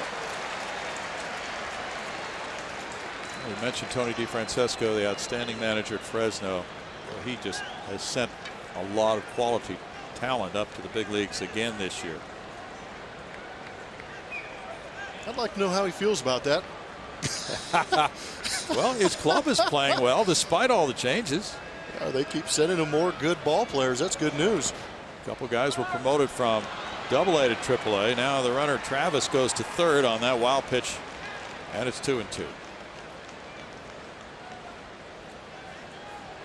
And both Brad Peacock and James Hoyt said Fresno's playing very well right now. Depth in the system. Fresno won 4-1 over Reno last night. Mike Hochschild won his 8th, and Handel Gustave got the save, number 2 of the year. So he'd get a shot at that closer job now that Hoyt is here. The Fresno club 60-49 right now. Ground ball in the hole. There's Correa sliding. Long throw. And what a big play.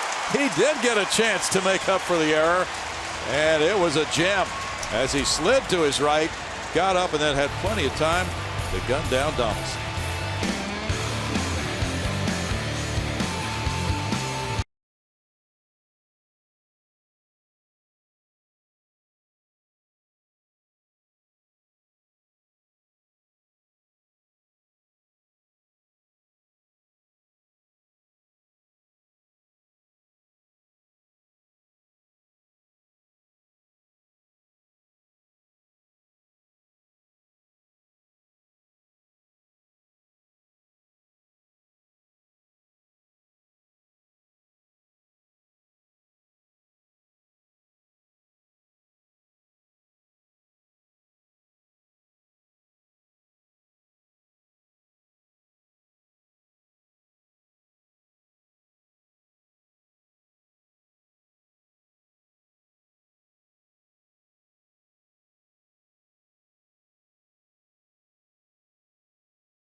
Stretch here, Blue Jays on top 3-1.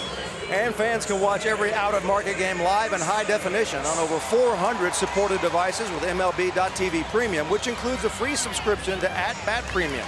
Blackout and other restrictions apply. Go to MLB.tv for details. Brownie, a couple of things as I toss it back up to you regarding the Baltimore win over Texas tonight, 3-2. All 5 runs combined were scored in the first 2 innings. No scoring after the second inning.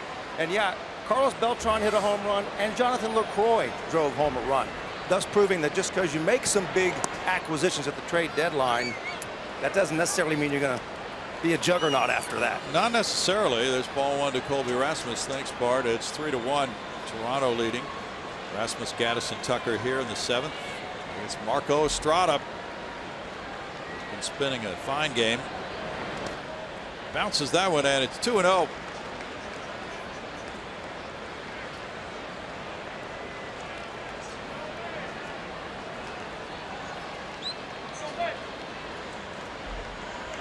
Only 83 pitches for Estrada.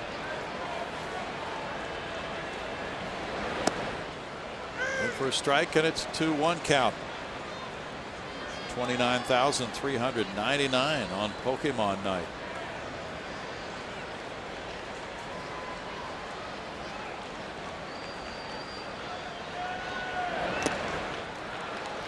Two to Rasmus. A rough stretch here for Colby. 0 for 2 tonight, 0 for his last 18.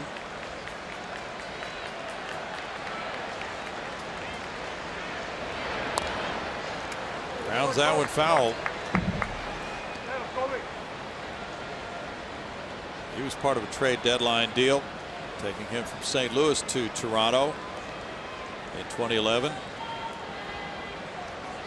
Spent parts of 4 seasons with the Blue Jays up to 2014. It's 3-2.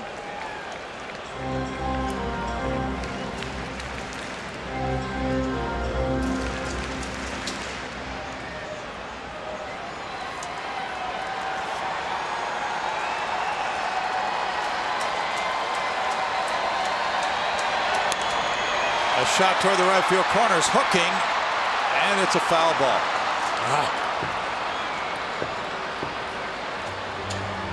Isn't that what happens to a guy who's over his last 18?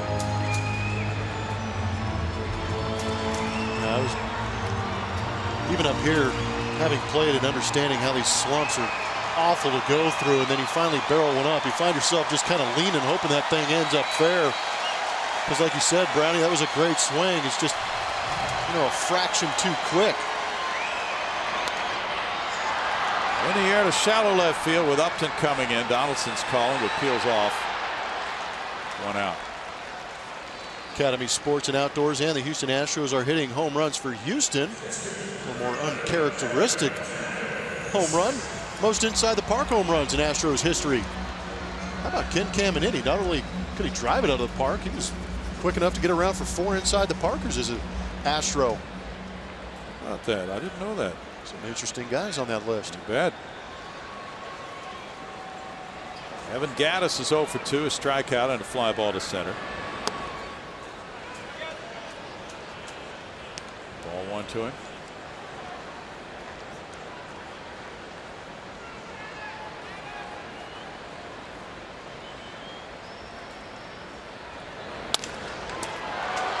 Second baseman right there, Travis.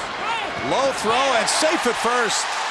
Encarnacion could not get possession of that one bounce throw, and Gaddis reaches. Ball was hit pretty sharply up the middle, but it looked like Travis would be able to take care of it. His throw was not accurate. Speed causes defenses to panic, Brownie. Oh, Gaddis. Triples man right here. Look at him chugging those knees up. Dorsey flexing, getting all the way down there, putting pressure on the defense. Ball was hit right at Travis, and he still had to hurry that throw. Yep. And the heel of Encarnacion's mitt. And it's an error on Travis, his second. That gives an opening for Preston Tucker. He's 0 for 2. Strike. He was a little late on that fastball, but does the changeup do that to a hitter sometimes? Yeah, that's what it does. When you've got a good one, you're swinging at arm action, and even 86 to 88 looks like a 95-mile-an-hour fastball when you've got a good changeup with the kind of depth that Marco Estrada has. He gets a call and it's 0-2.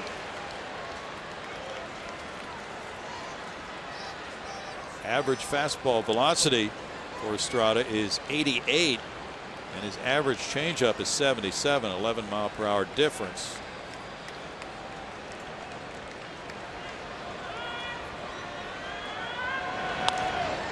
Popped, and here's Martin over for it in the on-deck circle for the second out. A.J. Reed will bat.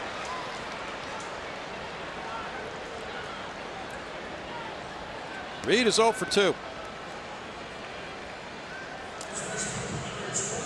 This guy gets it going, he can put on a light show.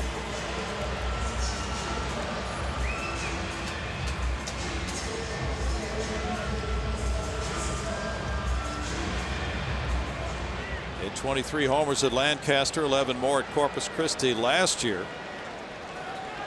MVP of the California League. Total of 34 homers, 22 runs batted in, led the minors in both departments last season. Strike one to Reed. Ooh.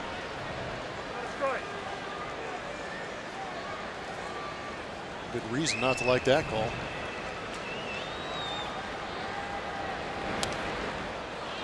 No balls, 2 strikes.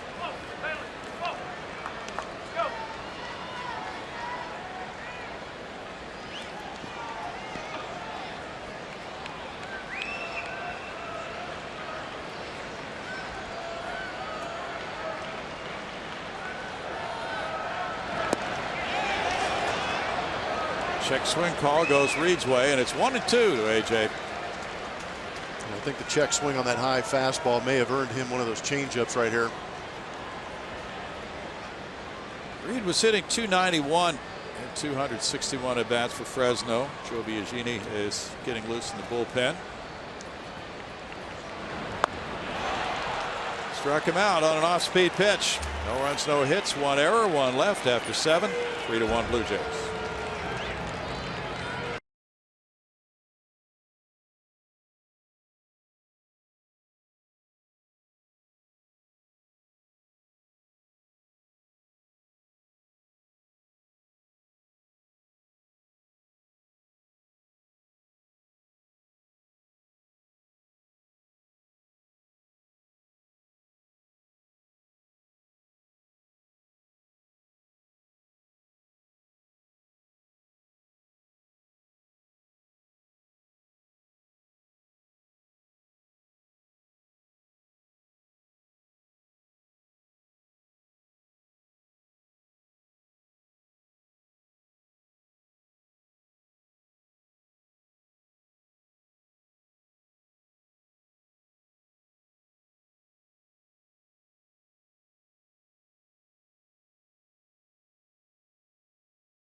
We really like this guy. He's got a lot of charisma. He's got a lot of polish to him.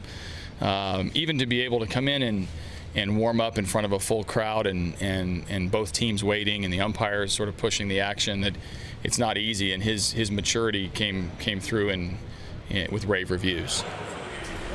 That's Astros manager A.J. Hinch talking about Joe Musgrove and his sensational debut last night in our Geico quote of the day. And I had a chance to talk to Joe a little bit in the clubhouse before today's game. I asked him, so what's the difference between Joe Musgrove this afternoon as opposed to yesterday afternoon? And he said, well, yesterday afternoon, I thought my stuff was good enough for me to compete at the big league level. Today, I know it's good enough for me to compete at the big league level. And that confidence alone, Blummer, as you know, that's huge for a guy in his situation now. Yeah, that might be some of that charisma that A.J. Hinch is talking about. No balls, 2 strikes. Michael Feliz takes over on the mound. James Hoyt in his major league debut in 1 inning allowed no hits, no runs. Had 1 walk, 2 strikeouts. Encarnacion doubled in the 6th. He's 1 for 3. Backhanded Marwin to A.J. Reed. 1 out. Joe Musgrove had himself a good debut, and again, what A.J. pointed out, and him getting loose with everybody watching is a pretty unique experience, but he handled it very well. 4 1/3, 8 punch outs, setting a major league record. We saw all of his pitches. Very good slider, curveball, fastball was electric. But what I enjoyed most is seeing a young guy going out there with the confidence he has to be able to hit both sides of the plate. We really didn't see a true mistake from Joe Musgrove in that appearance. Strike 1 to Saunders. He is 0 for 3. Just a brilliant night's work. Ask him about what he did about a scouting report. There's a fastball, and it's 0-2. Since he had just arrived and had no time to warm up in the bullpen, was right in the ball game after the injury to McCullers, he said, I don't really concern myself with the scouting report very much. Struck him out. He said, I told Castro, who had only caught him once in spring training, how I wanted to work to the right-handers and the left-handers, and then I just stayed with his call. You know what? There's something to be said for that. That goes to the confidence too, but it also goes into, you can read all the scouting reports you have on guys and how to approach them. But Joe went out there and said, this is my stuff. This is how I'm going to set them up. This is what I'm going to get ahead early with, and this is how I'm going to put them away. So I think keeping that game plan simple helped him be confident, but also helped him be comfortable in a tough situation last night. Yeah. Ball 1 to Martin, who's been on twice with a single and a walk. He said, I know that these Toronto hitters have great strike zone discipline, so I knew I had to really place the ball with precision. 1-1, but that's his game plan. That's what he does so very well. As you can see on those highlights, he's on the corners. Yeah, it was amazing, some of the strike boxes we put up, and see literally on the edge. A hit through the left side. Martin is on for the 3rd time. Hit number 7 for Toronto. Talked about this in the open with some of those young pitchers. See the ages. That bottom number, those are the years when those guys will become free agents. So that's what it means when they say they're under club control. Again, after 3 years in the big leagues, you're arbitration eligible. Negotiate those contracts with the team you are with. And then after those 6 years, you can declare for free agency and put yourself out there on the open market. Upton takes ball 1. He's 0 for 3. You know who wasn't on that list? No. George Springer, Carlos Correa. Yeah. Some good names right there, too.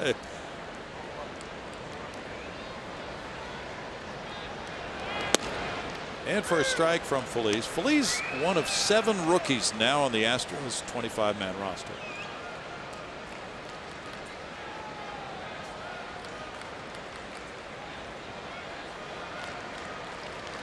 Giants 4, Phillies 4. They're in the top of the 11th at Philadelphia.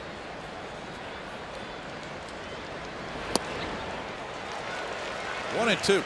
Whee. Like that. 97 on the paint. He's had a little rest, Blummer. Not that he needs rest to throw 97. No, but he pitched in that same game Davinsky did in Detroit. The bullpen got abused a little bit after that. Colin McHugh, rough start.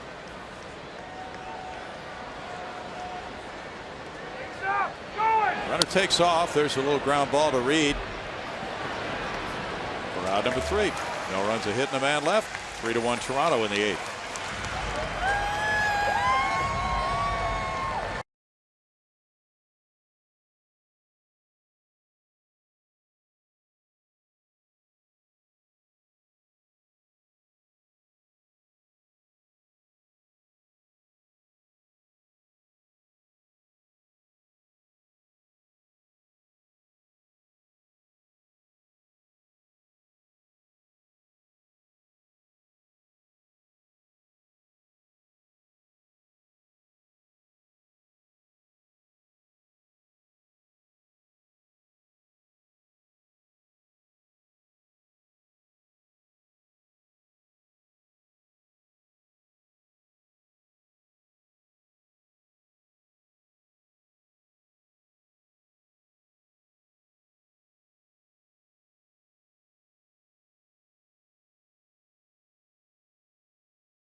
As we go to the bottom of the 8th, Astros need to get those bats going. Time now to give you the winner of our Chevy Stroh poll tonight. We asked you which former Olympic sport would you like to return, and tug of war was a runaway winner on this one, with live pigeon shooting coming in 2nd, swimming obstacle race coming in 3rd.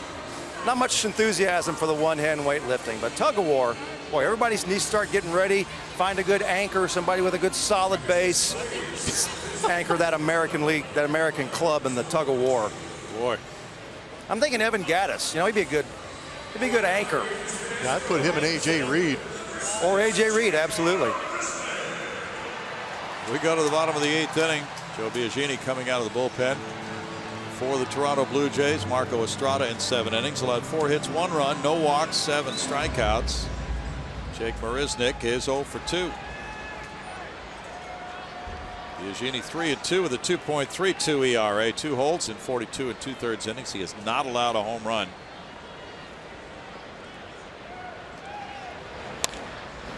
Marisnick smacks one up the right field line, and he'll go to second. Bautista's throw trickles in, leadoff double for Marisnick, his 11th.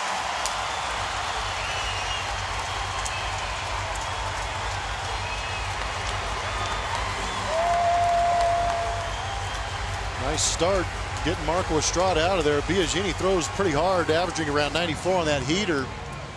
Get the fastball up and away, get on top of it, shoot it the other way. Nice piece of hitting by Jake. Good read on that ball right in front of him too, knowing that his wheels will get him into second base.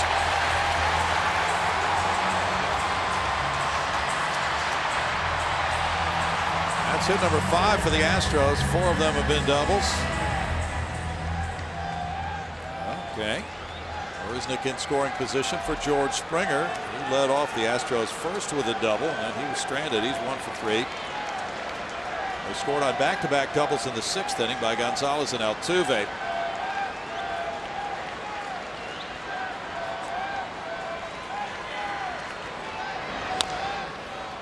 That's foul ball, strike 1. Biagini pitched in the 14-inning game Monday night, 2 scoreless innings. He gave up a hit. It's a Rule 5 pick from the Giants by Toronto back in December. Toronto 0 for 3 with runners in scoring position. Houston 1 for 5, but Toronto has hit 3 solo homers in this game. 2 by Donaldson, the other by Bautista. Ground ball to short. Marisnick is going to be safe. Whoa! Presented with an out. The Blue Jays failed to make the play. Marisnick made a base running mistake. It looked like he was trapped for out number 1, but he got back.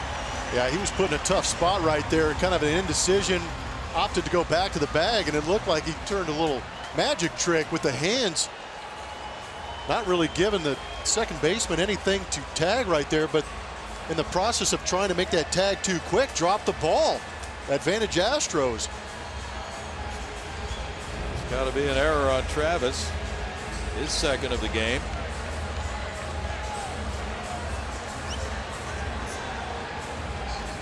It's a fielder's choice, allowing Springer to reach, and an E4, allowing Marisnick to get back to 2nd. Now 1st and 2nd, nobody out for Marwin Gonzalez. So some things are happening favorable to the Astros' cause. Marisnick hit a ball down the line that was fair and got back on a misplay by Toronto. Now can the Astros cash in? Marwin Gonzalez 1 for 3, a double.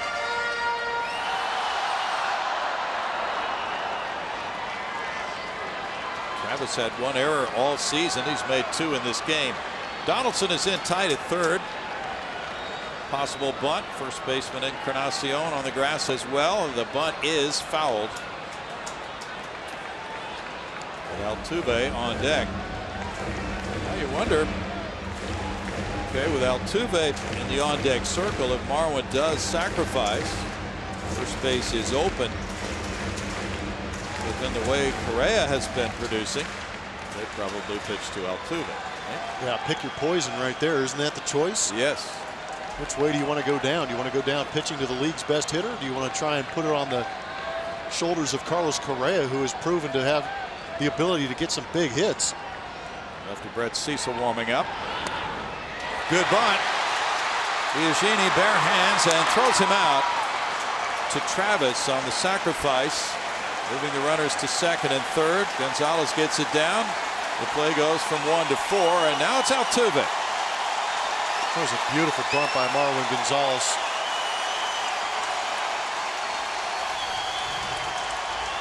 Watch it off the end of the bat. It's ideal right there. Just deaden it. Get it down early. Allows the base runners to get a good read in advance. Very nicely done. They're going to put on Altuve with an intentional walk to load the bases. Hold on. Time call. John Gibbons is walking out to the mound. He's had Cecil warming up. A lefty, but wouldn't normally be making that move now. We'll see. Just wants to talk it over with the infielders. Ken Giles is getting loose for Houston. Giles is now the 9th inning pitcher, so if the Astros grab the lead here, it appears he will be coming in. So a little strategy session there. And there's Cecil. He's probably getting loose for Rasmus.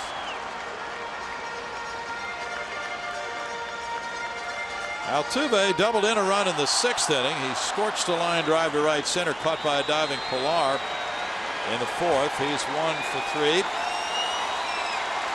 Getting always closer to the 1,000 hit plateau. Tell you what, Altuve right here does not need to expand the zone. Wait for that pitch in that strike zone and attack. Fly ball to right field. Marisnick tagging. It's shallow. Bautista has a big time arm, and he'll force him to go back to third. 2 outs. Just not deep enough.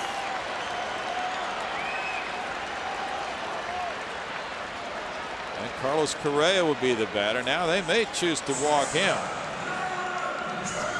Ouch. You can see Altuve kind of losing his footing right there and realizing he got jammed on that pitch from Biagini. Might have gotten a little bit big, and now the decision will be to pitch to Correa, it looks like. Okay. There's at second and third, 2 outs. Correa is 1 for 3. Lined out to left field his first time up. Let's see if he gets anything to swing at. 296 for Correa with men in scoring position.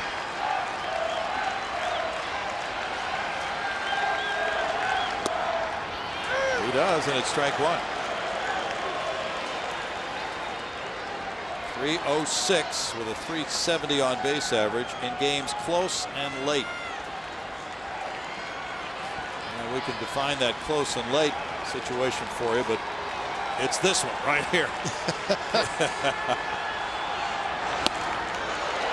0-2. The Astros down by 2. They have the tying run at second base, and it's the 8th inning. That's one of the definitions of that close and late situation.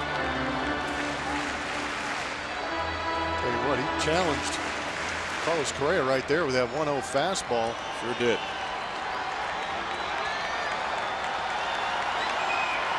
Rasmus on deck. And strike 3 call. Correa really unhappy with a Bill Miller call. That ends the 8th inning with no runs, 1 hit, 1 error, 2 men left. We move to the 9th, 3-1 Toronto.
Lead. Correa had a chance to tie this game with a well-placed single. Here's what happened.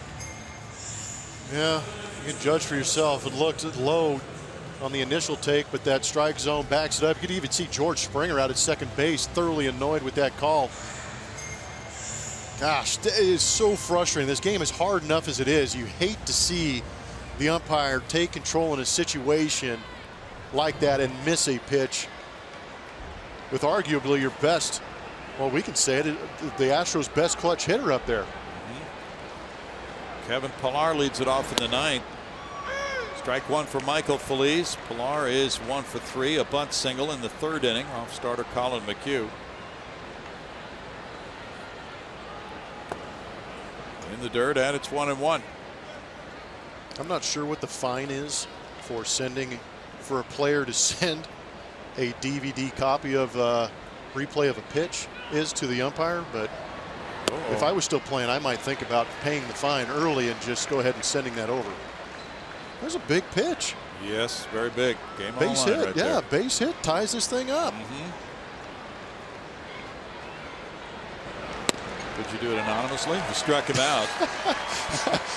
Well, I've got a relationship with Bill Miller. I'm sure he knew who. If I had sent it, he would have known who sent it over. Okay. All right.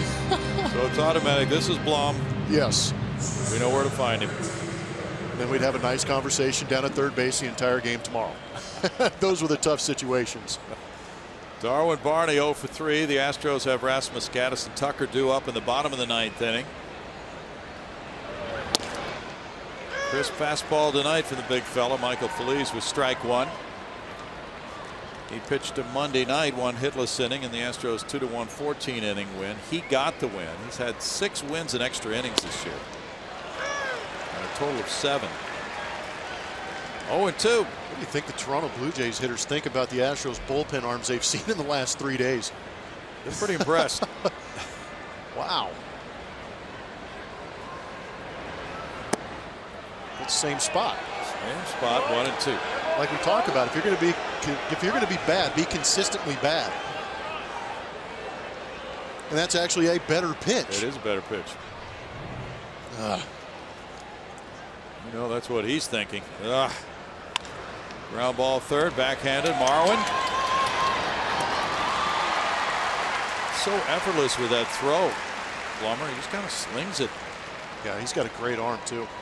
Just easy catch there from third base to first. 2016 Coca-Cola Astros Buddies memberships are on sale now for only $25. Buddies members get a voucher for 4 tickets to an Astro game, VIP access to Kids Run the Bases, exclusive autograph sessions, and more. Memberships for kids up to 12 years old, available by visiting astros.com/buddies. 2 outs, and it's Travis with ball 1. Travis 0 for 4 tonight. Rockies are pounding the Dodgers 12-2 in the bottom of the 6th, but they have lost Trevor Story. Fly ball out to right center. Marisnick cruising over to end the top of the 9th. 3-1 Toronto. Bottom of the 9th ahead. Rasmus, Gaddis, and Tucker due up.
Baseball on Root Sports is presented by Southwest Airlines. Transparency, low fares, nothing to hide. By Lexus, the new 2016 Lexus ES and ES Hybrid. It's next level luxury. And by Jack in the Box. Taste the all-new Jack's Brewhouse Bacon Burger today at Jack in the Box for a limited time only at participating restaurants. The Blue Jays, who lead 3-1, make a couple of changes going to the bottom of the 9th inning. And here's what they did earlier. And they got to Colin McHugh, a couple of solo home runs. Josh Donaldson has 2 on the evening. Batista showed his hot cold zones, and that was one of them. He likes to get around that fastball in the outside corner. There's Donaldson again, a pitch up, out over the plate. When you get some of these sluggers that get their arms extended like the Blue Jays, they know exactly what to do with it. Not many places can hold them. 3-1 lead. Roberto Osuna, the closer, is 22 for 24 and saves with a 1.90 ERA and a whip of 0.85. He takes over on the mound, and it's Justin Smoke at first base for Encarnacion. Colby Rasmus is 0 for 3. Fly ball right field. Bautista, 1 out on 1 pitch for Osuna. Rasmus unable to break that 0 for tonight. Adds an 0 for 4 and now 0 for his last 20. Evan Gattis is 0 for 3. Biagini in 1 inning, allowed 1 hit, no runs. Had no walks and struck out 1. Went through a tough part of the Astros order too. We got the big call on Correa with 2 men on after the error. Osuna worked a scoreless inning Monday night. Gave up a hit to Jake Marisnick and walked a man. Fly ball left field, hit off the end of the bat. Upton over for it. 2 outs on 3 pitches. And the Blue Jays are an out away from their 61st win of the year. Preston Tucker coming up. Astros have managed 5 hits in this game. They have not drawn a walk tonight. Boston trails Seattle 1-0 in the bottom of the 2nd in the early going out west. Tucker fouls it away. There's strike 1. Baltimore has knocked off Texas 3-2. The Blue Jays need a win to stay 1 game behind the front-running Baltimore Orioles. A.J. Reed is on deck.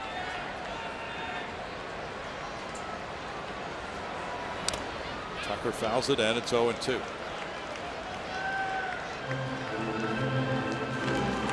Blue Jays had lost 8 straight games at Minute Maid Park until winning last night.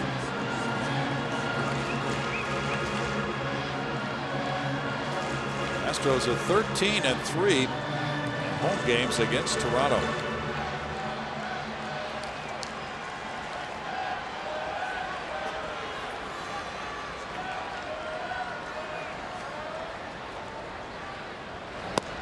Tucker takes it 1-2. If he reaches, Reed comes up with his power, representing the potential tying run here in the bottom of the 9th.